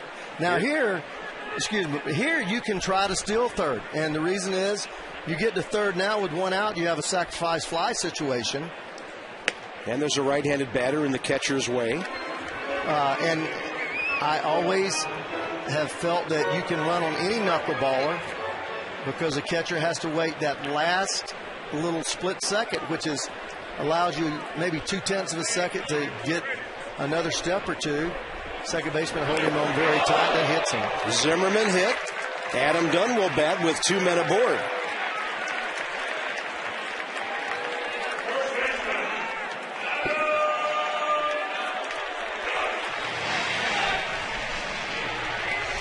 Adam Dunn is a fly ball hitter, and I'm knocking on wood as I say this, who doesn't hit into that many double plays. First of all, because he hits lots of fly balls, and secondly, the defense is in such an odd position for him on the shift. It's hard to turn anything resembling a conventional double play. Well, it's going to be hard to turn double play anyway, the way that they had, like you said, like the way they've set up. David Wright is the only man on the left side, and he's got to stay within 20 feet of third base because Niger Morgan could literally beat him to the bag on a steal. David Wright's got a lot on his plate right here. Oh, man, see, right there, when I'm looking out there on the field, the second baseman is starting right in here. And that's actually the shortstop, right? And before the pitch, he's backing up here. So Niger should go ahead as soon as he starts to back up. Watch him. See him back, and he should start getting a bigger lead. And that way you can steal third base almost standing up. 3-0 to Dunn on a check swing. And that's the guy that you've got out of your peripheral vision. And if you pay attention, watch film, you know that that's the habit of the shortstop. Now, there's not that many times that you see this alignment. I mean, there's not too many Adam Dunns in the league. 3-1. Adam will be pumping here if he sees anything near the strike zone. But generally, you can get one step farther off the base than the defender is because when he starts making his move, you'll see it. And a drive to right for a base hit. Morgan had to make sure the ball landed, so the bases are loaded with one out. The defense against Dunn is so odd. As a base runner, you have to be careful. Well, he starts him off with that knuckleball inside. It looks like a curveball. That's a knuckleball again. That's a knuckleball again. And he goes to a knuckleball on 3-0 for a strike. Then another knuckleball up. Kills it to right field. Now, I've got a little different opinion right there, Bob. I mean, you certainly have to wait and make sure it's down. But if you're paying attention to where the right fielder is and know that he's deep enough on Adam Dunn, you've got to know at second base that that ball's a base hit. You know, a part of base running is reading the bat off the ball, knowing where the outfielder is, and that ball was a flat, low-line drive. And, hey, you don't want to get doubled off. You just don't want to get doubled off. But the great base runners will score on that ball there. Elmer Descends has been warming up for quite a while. Roger Bernardino left-hander, so they won't make any kind of move here. Michael Morse is next. Nigel Morgan bunted his way aboard, went to second on a wild pitch. Zimmerman hit by a pitch, and the runners moved up on the Adam Dunn base hit. Bernardino, 41 RBIs. He's hit the ball on the ground twice. And the knuckleball had him jumping around a bit in that batter's box. Roger needs to stay quiet here and get a good swing. And let me just qualify what I just said. Off his hands, and that's out of play, 0-2. If there's any doubt as a base runner, you have to freeze, if there's any doubt. So Niger must not have felt comfortable, or he would have gone. And here's the other thing, Ray. Pagan has 8 outfield assists this year. Yeah, he can He's throw. one of the best arms in the league. He can throw, no question. Here's the 0-2. Bernardino pops it up. But David Wright, 2 outs. It's just been my experience, Bob, and you know, I hope this doesn't hoodoo anything, but when you get a couple of hits in a row against a guy that just has a tough time getting the fat part of the bat on, and you've got a runner on second base, you've got to capitalize when there's a base hit. And that ball was 20 feet in front of the right fielder. From my point of view, now I'm sitting up here looking down. I don't have any idea what it's like down there. That ball may have looked like it was hit so hard it was going to carry right to him. I think that's what happened to Niger, because Adam really hit that ball hard. Yeah. Well, it's going to take a 2-out something, either a knuckleball going back to the barrier or a Michael Morse hit to get the Nats on top here. Josh Tolley will come out and visit with his pitcher, who's having a very long inning. This inning started with 65 pitches on his ledger, and now he's at 86, although he's not the kind of guy who's going to get very tired. He's been as high as 119 pitches this year, twice, 108 another time, so he can go out there like Levon, play catch just about all day. Check swing by Michael.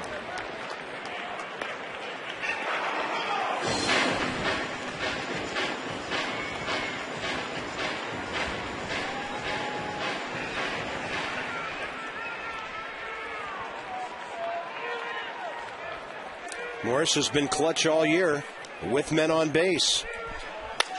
That one's to the shortstop, though. And Tejada will handle it. The Nats will strand 3. They've stranded 4 all day. 7th inning coming up, 2-2 game.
Ramos, and Levon is a survivor. He's out for his 7th inning.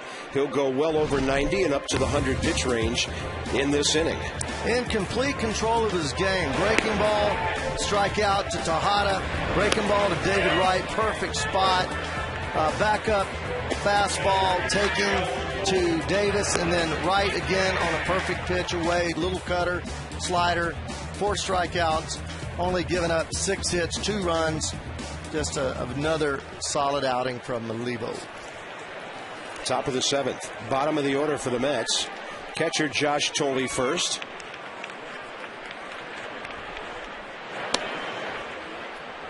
Ruben Tejada. And then Dickey is scheduled.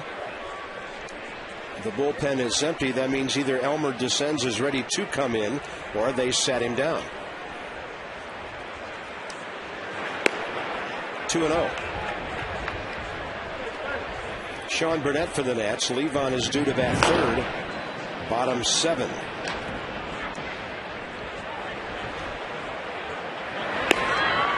And Burnett up. And the reason that he's up, aside from 90 pitches from Levo, is that the pitcher spot that Bob mentioned is 3rd. And if they bring a left-handed hitter in to face Levo with a runner in scoring position, then you've got your left-hander already fired up and ready to make that move.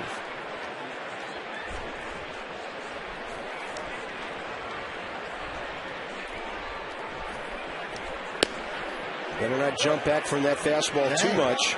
That's a good spot. Didn't miss by much. It's 3-2 to Thole. That look, I might have been fooled, but let's see if this doesn't catch a part of our box. Yeah. Should have been a strike. Real similar to the 3-1 pitch. Levon threw him a breaking ball on 3-2, out of play. Kids are going to run the show here on Sunday. Check out the Washington Post. Entry forms can be found in the Post. Nats Marlins 1:35 on Sunday. Stick around for the post game. Kids run the bases right after the game. It'll also be a family fun pack Sunday here at the ballpark. Second last Sunday of the year at home. 3-2 pitch again. And he walked it. Well, too bad the umpire missed the 3-2 call. And now the Mets have their leadoff man aboard here in the 7th. That's Levon's 2nd walk. His first was a leadoff walk to Beltran last inning. And Ruben Tejada steps in.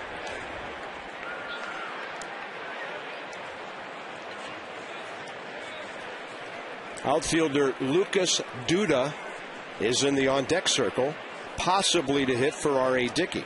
Yeah, he'll bunt him over here, I believe, and bring in the left-hander, and we'll probably counter with the left-hander. Nice hard bunt, forcing Dunn to field it. Sacrifice is good. And Lucas Duda, who is 0 for his last 10, will be the pinch hitter.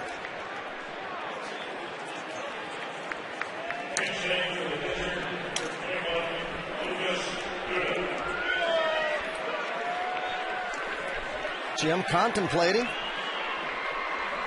Well, he's not facing a hitter who's done a whole lot of damage here. But he's left-handed. But he is a lefty. And here comes the move.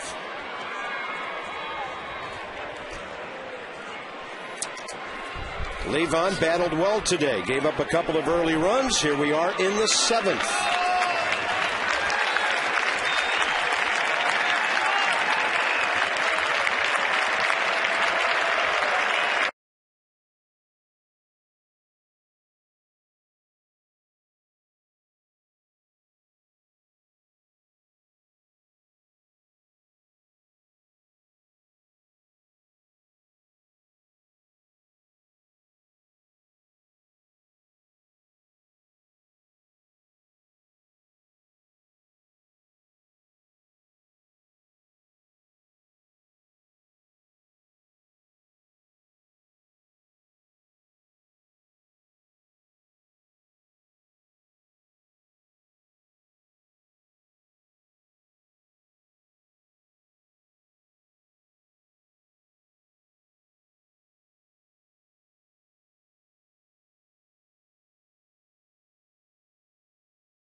him facing right-hander Nick Evans. The time of the year when you can easily use two players for one move. Yeah, and that doesn't bother Jim because he knows that Burnett has been very good against right-handed hitters. First base is open, so you just pitch him tough. That running fastball, he's been getting up there about 92. Ooh. A little high and outside. Nick Evans 1 for 8 at the big league level this year. 0 for 5 as a pinch hitter. Got a good running fastball outside corner at the knees. 1-1. Sean Burnett continues to dominate right-handers to the tune of 183. Left-handers are very tough when they have that late movement that works down and away from those right-handed hitters like that right there. And then his changeup does the same thing, and right-handers have a tendency to want to pull that ball. The only way that you can do anything is drive it to right side. There's Sean, 30 of 41, 73% of the inherited runners. He's stranded. 2-2.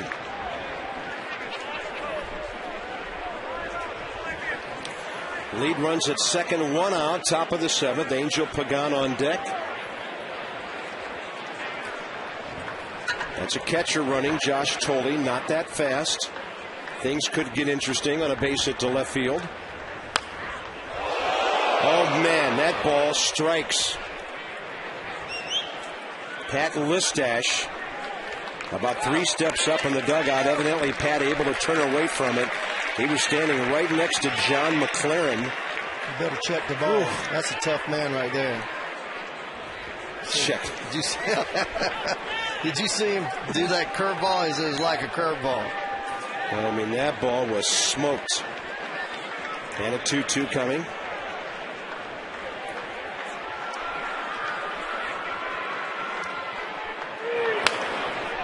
And that one on the same line, just a little higher into the seats, and everybody okay. That's the late movement. The ball's moving so hard away from him and down that he's trying to square that thing up, but the movement's causing him to just scuffle just to get to it. Look how far this ball is. It's past the plate. That ball is by the plate, making contact about 3 inches behind the plate. That's farther back than that. That one hits an empty seat. Now, you know, the natural place to go right here is inside hard. Just bust him inside hard. But Burnett likes that ball going down and away. He's had so much success. It's hard to go away from that. But based upon pitchers' philosophies and kind of the rules, guy that late, you go inside real tight to him. That's fair. The bat broke in half under the glove of Dunn, and the Mets take the lead. Leadoff walk comes back to haunt the Nats, and it's 3-2 New York. And he did, Bob. He went inside, made a great pitch, shatters the bat, and that's why this game, you can do everything right on that mound, and somebody gets a ball that they can't do anything with. And he breaks he hits his bat. Look where he hits this thing. This is probably right on the label. Now, I'm not sure if the ball got in as far as Ramos wanted it to, but Adam not able to knock the ball down there. And that run charged to Livan Hernandez, who gives up 3 runs in 6 1/3. Top of the order now, Pagan. And Burnett with a breaking ball misses way outside. One of the few times this year a right-hander's done damage against Sean Burnett.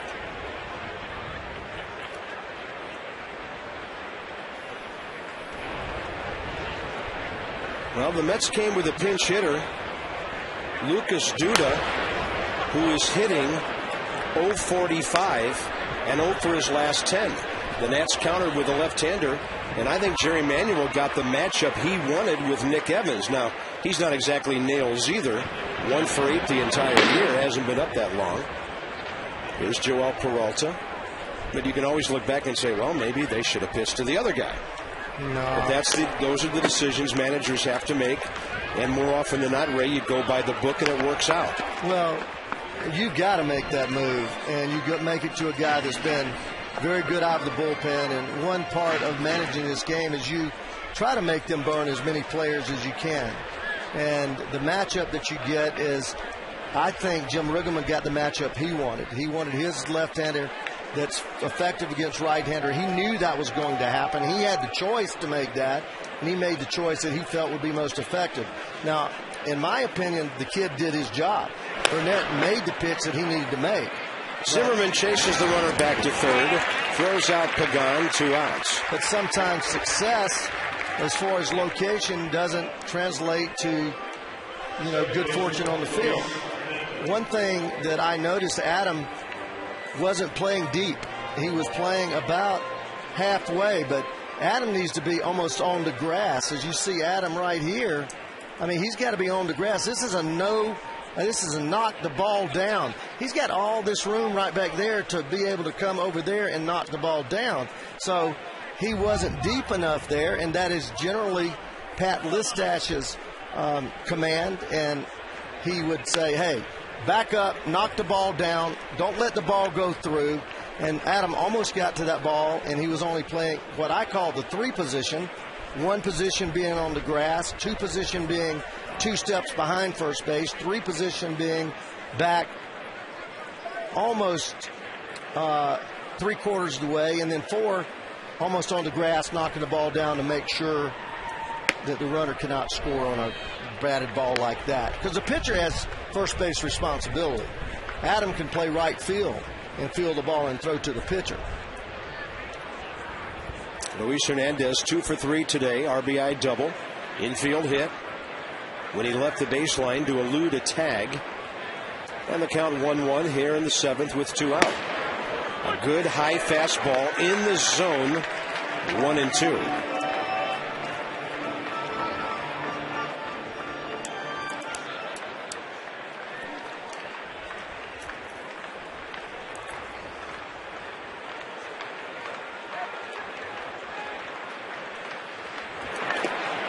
He goes with a breaking ball and misses low.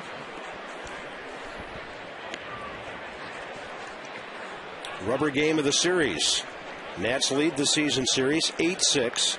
9th and final meeting in this ballpark between the clubs. They've split the previous 8. Nats will finish the season in New York.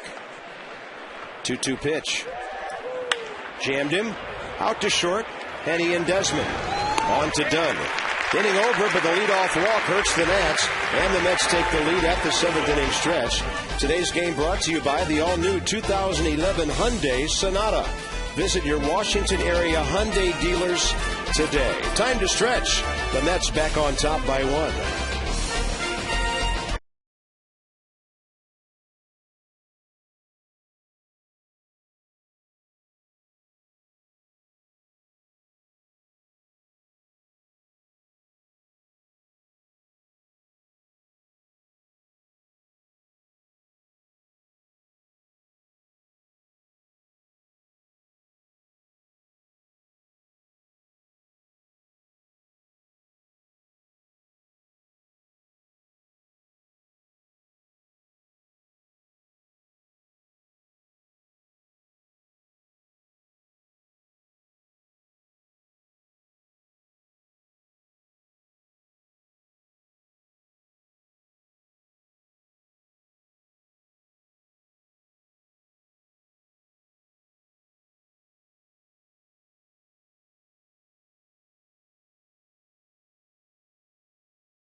Broadcast on Masson, brought to you by your local Ford dealers. Your local Ford dealer invites you to experience Ford like never before. Ford, drive one.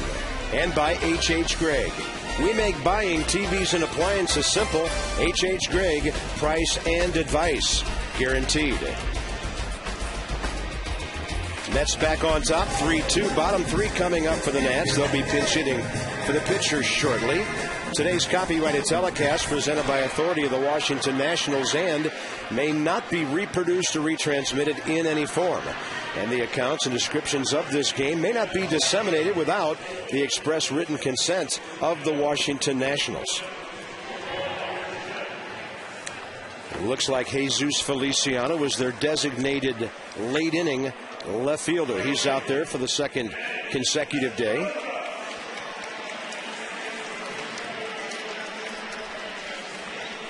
Elmer Descends takes over. Descends, a former Pirate, Red, Diamondback, Dodger, Royal, Brewer, Rocky, and Brave. 28 games for the Mets last year.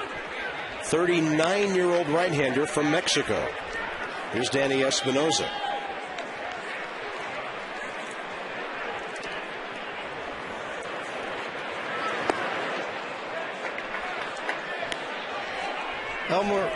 Elmer sinker, slider, changeup. Oliver Perez, Bobby Parnell. And you see that the Mets pitchers are going soft with Danny. Yeah, they saw enough Monday of those fastballs and what happened to them.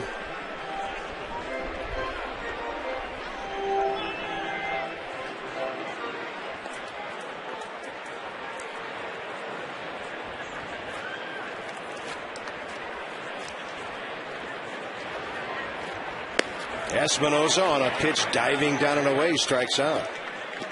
He's 0 for 3 today. Fourth drive of the game, first major league homer 2 innings ago for Wilson Ramos. Watch him kick that hill in first, staying back, jumping all over that knuckleball, hitting it out there on the grass in center field. Just a classic swing, beautiful finish.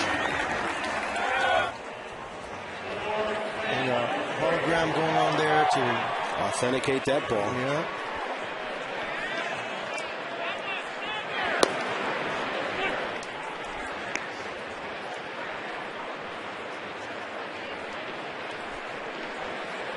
Ramos 2 for 2. Hasenat, he's 3 for 12. Fourth ball game in a Washington uniform. And he hits this one in the air. That'll play for Feliciano.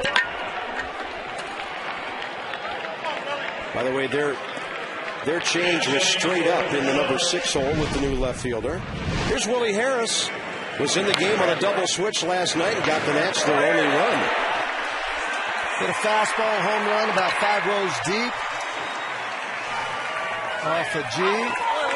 Now Elmer used to be just fastball slider. Thus far he's thrown 4 changeups to Espinosa and Ramos. So Sean Burnett pitches 2/3 of an inning, gives up 1 hit, allows an inherited runner to score.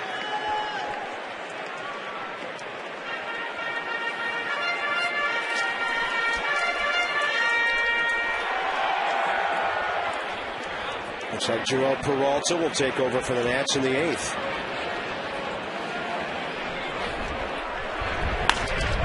That ball cracked out to center, but right at Carlos Beltran. Willie swinging the bat great. Nats go 1-2-3, 8th inning, 3-2 New York.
Not worried about school on this weekday, are they?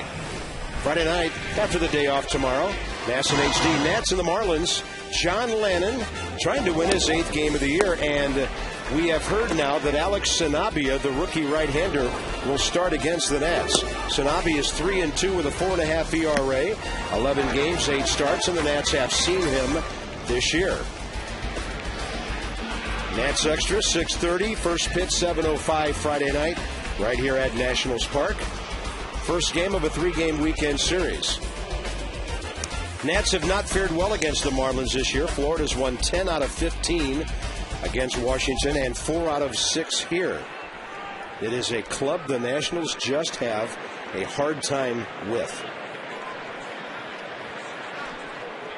Here's Joel Peralta. Or, to be grammatically correct, a team with which the Nationals have a hard time.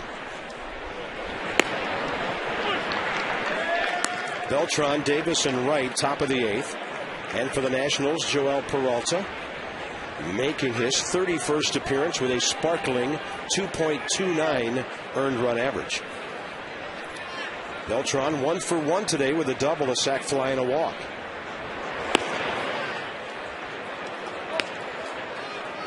Only other ball game in progress.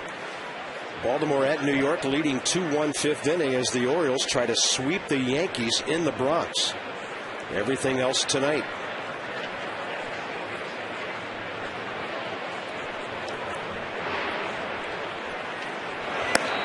Good off-speed pitch, about the last thing you would expect from this maximum effort right-hander. Doug Slayton and Drew Story.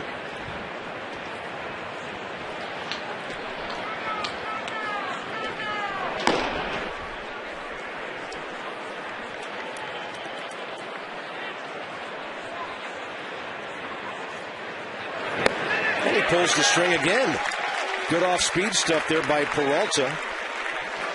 And now Joel Peralta, in 39 2/3 innings, has struck out 38 batters. Slider. Down and in. No chance. Swings over the top of the ball, out in front of it, as you talked about, Bob, pulling the string, 83 miles an hour. The changeup, the prior pitch, 80. That's respecting Beltran's ability to hit the fastball, which he does very well. Here's Ike Davis, 0 for 3.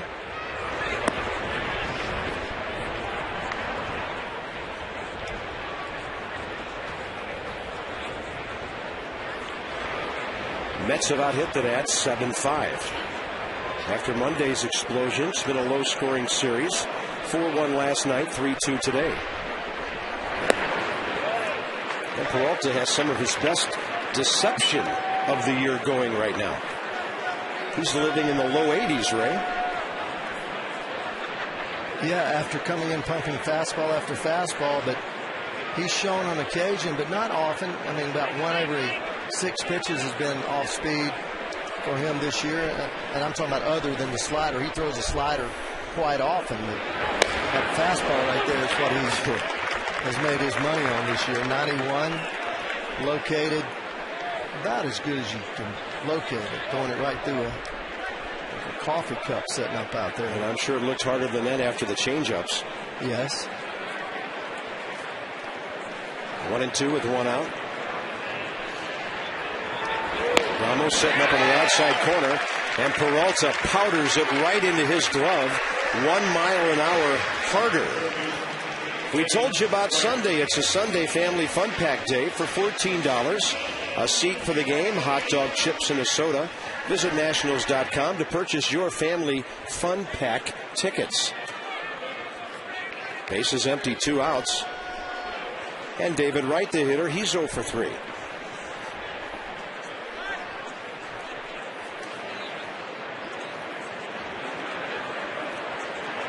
David Wright didn't appear in the lineup last night after hurting his ring finger on his left hand, sliding head first into second base here on Monday afternoon. He was caught stealing after a walk in the 5th inning, with the Mets down by 3 runs. Hasn't had a hit in the series so far. He was 0 for 4 with a walk.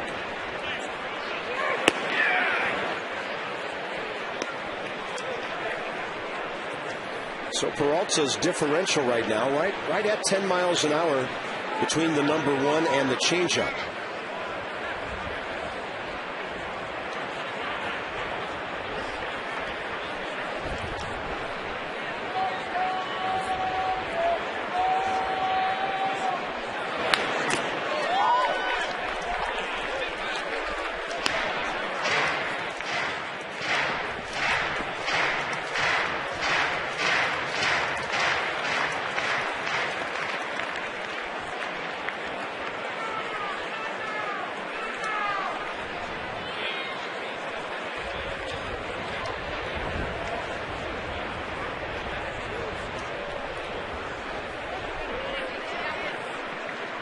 Ramos sets up away at a 1-2.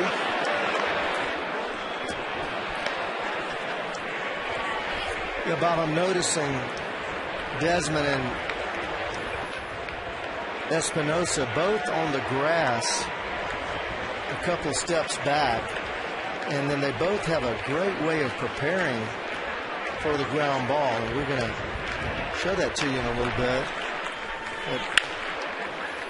There's Zimmerman knocking one down. No chance. That ball had some severe overspin on it to his left. David Wright this year has made 16 errors. Ryan has made 14. Let's see how they rule it.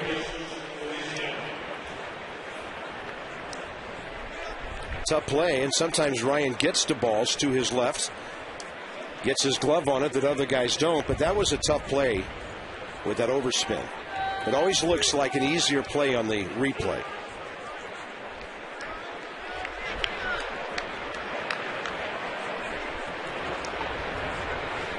They're going to give Zimmerman his 15th error of the year. Well, I hate to see any third baseman get errors. But if you noticed there, he had a little stutter step and started to go get the ball, and then backed up a little bit and stabbed at the ball. So the ball was about thigh high, and even though it was overspin, it was just a play that he misplayed. He doesn't do that often, but I was thinking it was an error too, Bob. Here's Jesus Feliciano, the 31-year-old outfielder who came in to replace Chris Carter. He is from Roberto Clemente's home country of Puerto Rico. He was in the Nationals organization for 2 years. 05-06 at Harrisburg. Hit 280 and 230 for the Senators. And then to New Orleans. But by that time, the Nationals were not in New Orleans anymore. The Mets have their AAA there now.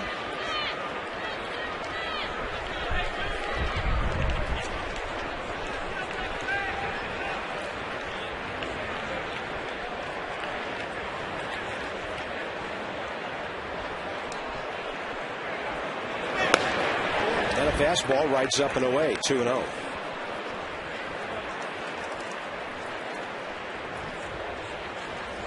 Catcher Josh Tolley is next. Maybe. 2 outs, right at first, top of the 8th. Mets on top 3-2.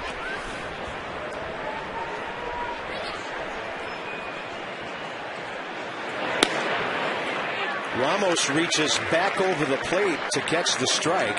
He was set up outer half. That one was near the inside corner.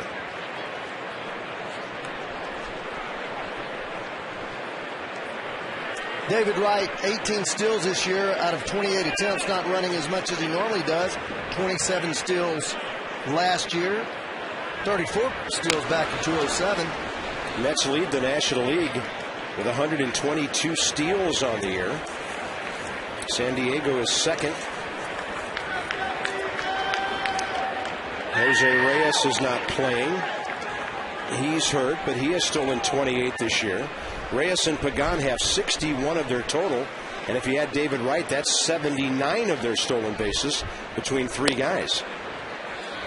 And suddenly Peralta nibbling and missing 3-1. And David has increased his lead by about 12, 14 inches from the first pitch. 3-1's a good time to run. I mean, if the guy swings at a fastball, hits it in the gap, you score from first base. as opposed to waiting to 3-2. Doesn't look like he's going to go, though. Very short lead. And maybe with that hand beat up.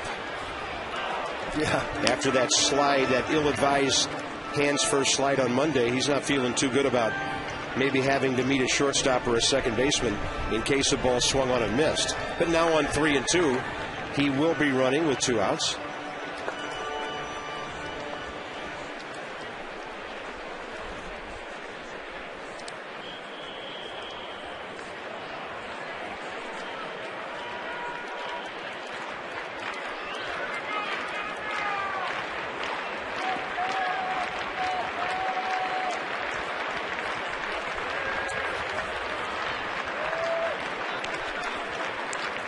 And Peralta working extremely slowly now with a man on base. Dunn goes behind right, who's running.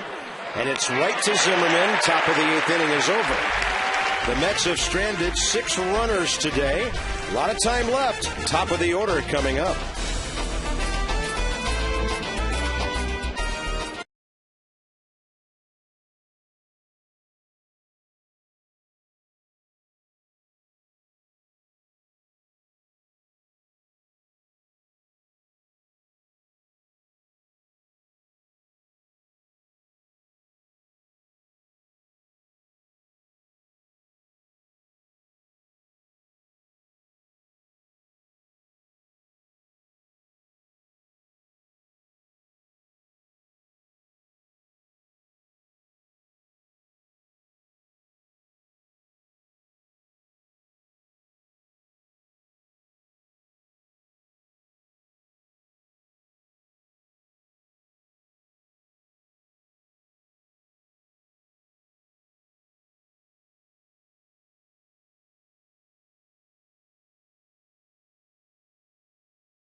Down. Morgan, Desmond, Zimmerman, hopefully Dunn coming up. MLB.com at bat 2010. You can follow the Nats in real time, play-by-play from game day. Box scores, video highlights, game day audio. You can listen to every game live and watch them live on your iPhone or your iPod Touch. And if you have a BlackBerry and an Android, get in on the fun. Keep up with the Nationals all season long. You can get yourself started at Nationals.com. Hard-throwing right-hander Bobby Parnell, who topped out last night at 97 miles an hour, takes over for the Mets here, his 37th appearance. Well, he's back healthy, and he can bring it. Yeah, he might be a good matchup, Bob, though. You know, Desi and Zim, great fastball hitters. Morgan, I think, likes the fastball better than anything else. Now, if he elevates it, you're not going to do a whole lot with it, but they're certainly choking off Morgan, as you see right 2 steps on the grass at third. Niger with a bunt hit last time. He takes a fastball low. Morgan in this series 3 for 12. Outfield shading around the left field. Left field were very shallow, but still not as shallow as I think that they should play Niger, as he hits a lot of balls short over there. David Wright over to get it.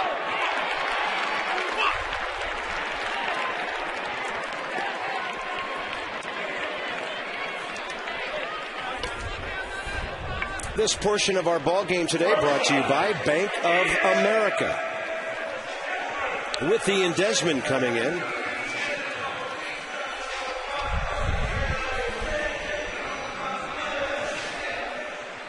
So Morgan 2 for 13, 3 for 13 in the series. 1 for 4 today. Here's Desmond. He's hit the ball on the ground 3 times. Twice sharply. And he starts him off with a Slider at 90. You talked about him topping out at 97 yesterday, Bob. His first pitch, according to our radar, was 98. And then 90 on a slider? Yes. Yikes. That was definitely a slider. There it is again. Tough play for David Wright. Ball flies off his glove all the way into the catcher. Now that was a do-or-die play for the third baseman. You would think base hit, and that's what it is. I'm thinking base hit.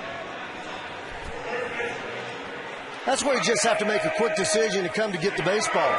And you got no chance except to catch that thing on the short hop. If you stay back, it's going to eat you up. I don't know about the slapping at it. That's a little weird way to make that approach, but still very difficult play. And I think the slapping at it knocked the ball out of his glove, slung the ball out of his glove. I had no idea that ball was in the glove until we saw the Exmo. Huh. I see a lot of things with that Exmo that you don't see with a naked eye. Well, Ryan Zimmerman said it best last year. He said, that Exmo you guys have, it sure makes you look good, but it can sure make you look bad. Yeah. Ryan's 0 for 2, hit by a pitch today, and the tying runs aboard here in the 8th. Just get this thing started, Ryan, and jump on this fastball. He wants to throw the fastball. He knows Desmond has been so good with a fastball. We know that Zim can hit anything. And you wonder why the shortstop comes in to join this conference. He wants to know what the next pitch is. Yeah, he does, and wants to make sure what sign they're using. Most of the time just the first sign, but every once in a while with a runner on first base, if he gets a big league like Desmond, then you can get out there and see the sign. So sometimes they will either put an indicator on or use second, third sign. Shortstop wants to be able to give that to the second baseman as they do the me, you. Closed mouth means me, I've got it. Open mouth means you. And they Who makes that call usually? Shortstop. Shortstop makes the call. And if it's a breaking ball, then the second baseman has a tendency to cover because they tend to pull the breaking ball. If it's a fastball, the shortstop covers because they tend to hit the fastball the other way. Now, if it's a fastball that they want inside, second baseman will cover, and the shortstop will stay at home. But one of them has to vacate to cover the bag on the steal attempt. So a lot of communication. Plus, it gives the sign to the third baseman. Usually, he would just use the name.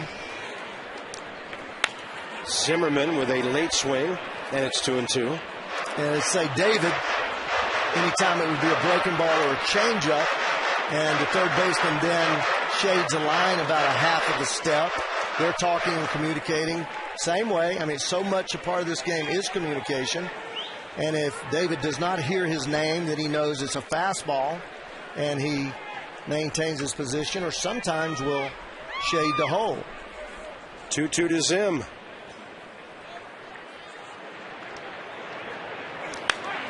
He was right on that one.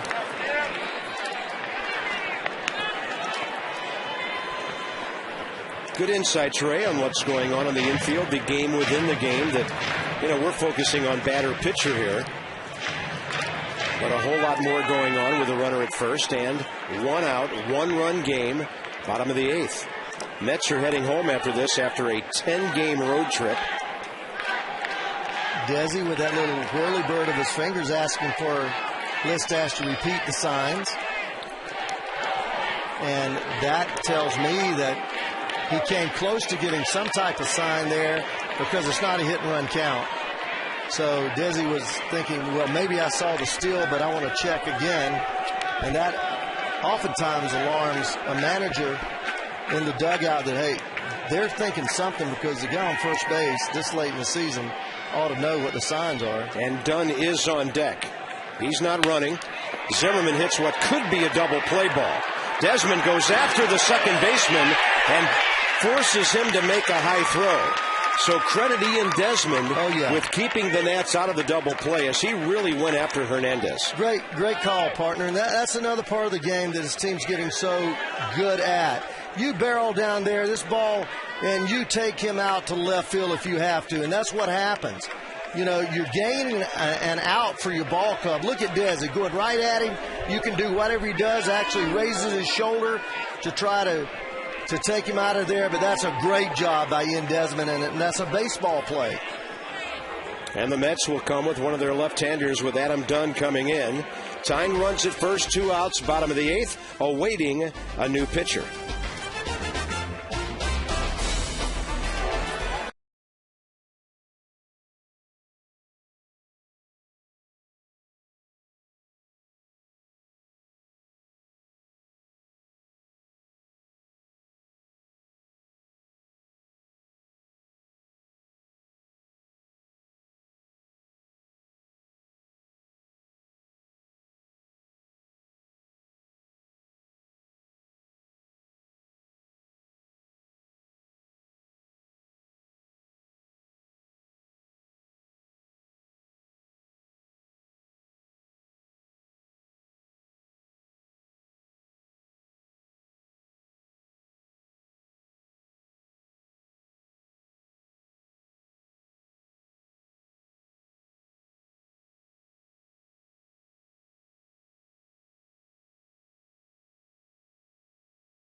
We've got a long way to look down.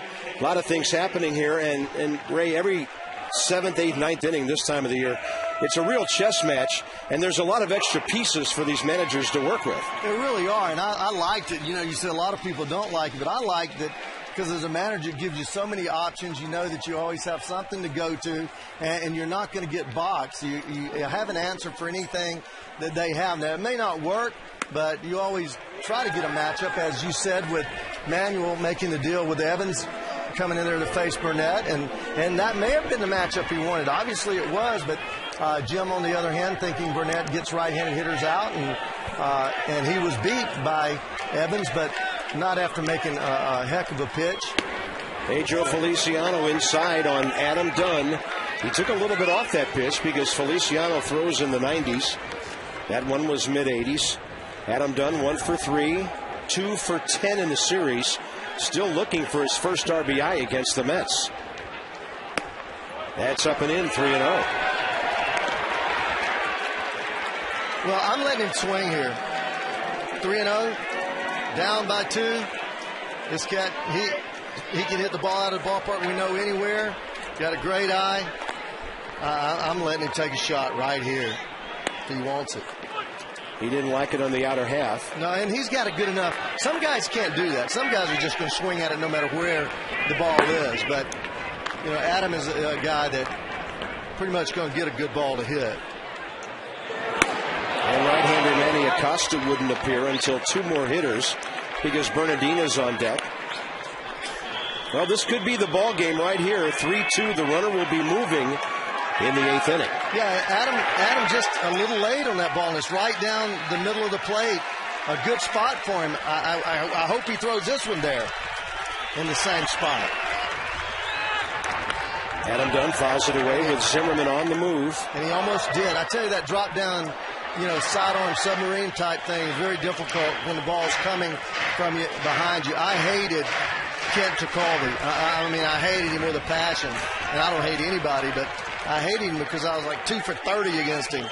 So, but just don't feel comfortable with that ball coming from off your left shoulder.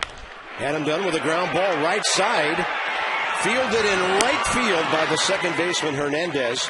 And the Nats are gone in the 8th. They've stranded 5 runners. Mets have the lead into the 9th.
Riley Dickey still has a chance to be the winner. Levon responsible for the 3 Mets runs. And the big blow, a broken bat hit by Nick Evans, a pinch hitter for a pinch hitter back in the 7th inning. Well, after filing 3 balls over the dugout, they went inside with him here, but he still hits the ball on the end of the bat. I mean, he's that late with it. He bat breaks, and I thought he was jammed, but he was laying the ball off, inside outing the ball so much that even when he came inside, he hit the ball right off the end of the bat. You're talking about fluke base hits. That's almost an impossible thing to do, to drag your hands that much through the hitting zone and have the bat barrel actually behind your body, make contact and break your bat and still get a ball through the infield. Top of the 9th inning, Toli, Tejada, and then the pitcher spot due up for the Mets.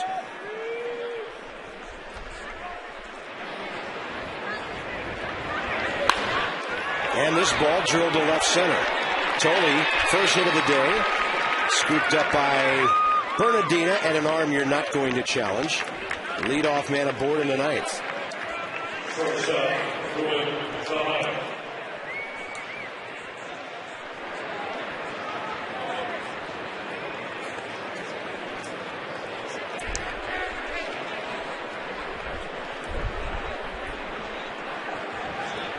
Jerry Manuel is going to employ a pinch hitter, Joaquin Arias, next.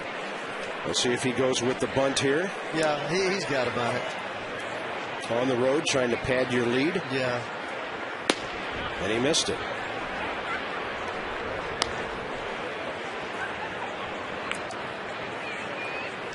I still think he'll bunt here. Now, had that been a ball and you work the count to 1-0 or they're 2-1, something like that, even 1-1, sometimes a manager switch off and do a hit and run, but there's no need to do that. Just get your job done, get the bunt down. That's not a very good stab. Now, this has always been interesting to me. I think the majority of managers, his bat is not out front. See how his bat's linked? Good gracious, you're talking about vibration. Golly, I never saw it do that. You seen that a lot? Yeah, that's what I talked about last night, the bat quivering after the ball hits it. We've never seen the give of the bat until we got that Exmo. Now Storen drops a killer slider on him, and a very poor at bat by Ruben Tejada, the number 8 hitter. All right, Ray, 2 young infielders getting things together out there. Well, I've always liked for a guy to start behind the place he's going to finish and then land on the balls of his feet, much like a person receiving a volley in tennis. And both of these guys do that. Ian starts back, walks into it, gets on the balls of his feet. Danny sits there and has that little bounce motion. Excellent job in preparation, both of those guys. And what it does, it adds a half a step to your range because you're in motion going toward it. You're not stopping from a dead stop. And by the time they serve out their major league careers, they will have done that tens of thousands of times. Man, they will.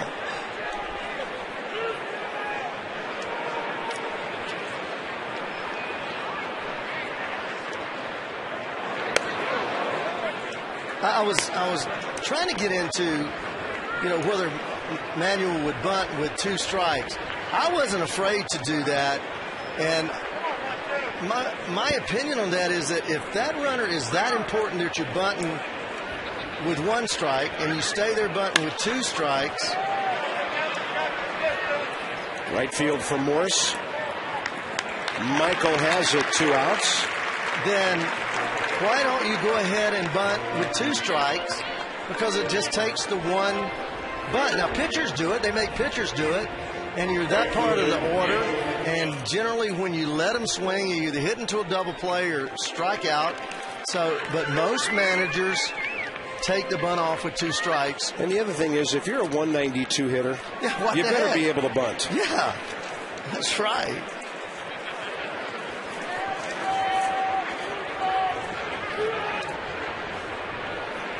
Top of the order, switch hitter Angel Pagan swings around to go from the left side. Storen low and inside. Pagan, as a left-handed hitter this year, .309 So this is his side of the plate. 7 of his 10 home runs, 47 of his 60 RBIs. I can't get over that bat vibrating like that, or quivering. Dang. And the thing I saw today that might indicate the hand strength of young Mr. Ramos, when we saw the replay of his home run, I didn't see his bat quivering much at all. You know why? He got it on the sweet spot, and that ball just rifled off of that wood. 2-0 pitch, and Pagan lifts it to left. Bernardina has a ways to go. Rogers there. He'll lead off. Bottom of the 9th. Nats down by a run. Morse and Espinoza to follow.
Nationals limited to only a run last night and 2 runs today. Not much offense today, but a pretty good chess game between the two managers. All right, let's go back upstairs to Bob and Ray and see if we can get this thing either in extra innings. How about a 13th walk-off win for the small club?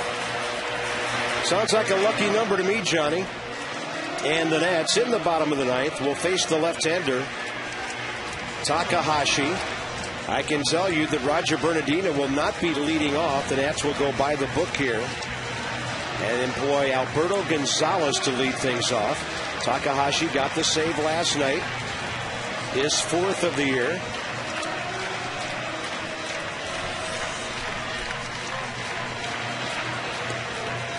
So the Nats have a contact man leading off, a power guy after him in Michael Morse, and then the exciting rookie switch hitter Espinoza.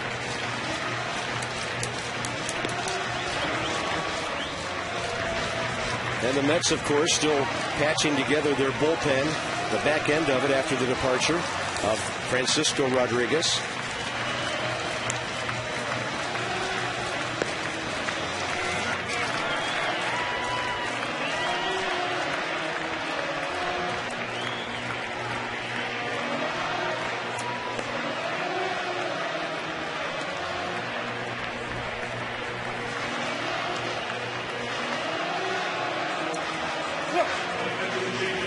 So here's Takahashi,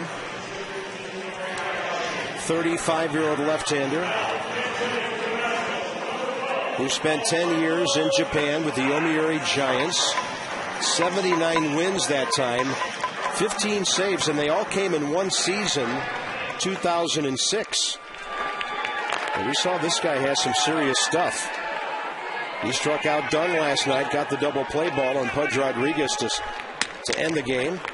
And here's Alberto Gonzalez. First pitch low. He's made 12 starts this season, 42 games, 109 innings pitched and 107 hits. He has given up 12 home runs. Gonzalez, 229 as a pinch hitter this year. One hopper, David Wright. One out. Next up, Michael Morse.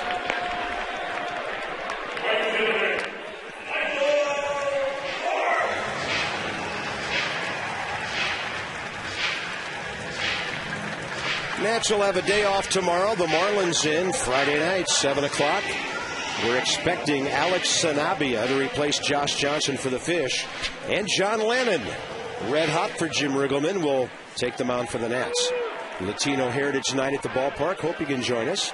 And here's Morris, 1 for 3 today. Singled 1 out ahead of the Ramos homer back in the 5th inning. Interestingly, the right fielder's deeper than anybody. Everybody else is playing about straight away, normal depth. Right fielder behind the normal spot that the right fielders play, playing no double. He's deeper than anyone. Center field almost in the actually shading him to right center, but not any deeper than normal. 1 ball, 1 strike to Morris. He's pulled the string on him twice in a row. 80 and 81 miles an hour for those swings and misses. Well, I think after the first ball game where we hit the ball all over the ballpark, and a lot of those were fastballs, the Mets have just made a decision they're going to throw any time that the count is, that we're ahead of the count, they're going to throw something soft. And Morris on another off-speed pitch. 80, 81, 82. Strike 1, 2, and 3. Yeah, I mean, it's actually a staff decision. It's not an individual. Even Parnell, he's so far out in front of this. You're going to see him swing before the ball even gets there and misses that ball by, a lot. That's down to their final out in this series with Danny Espinosa.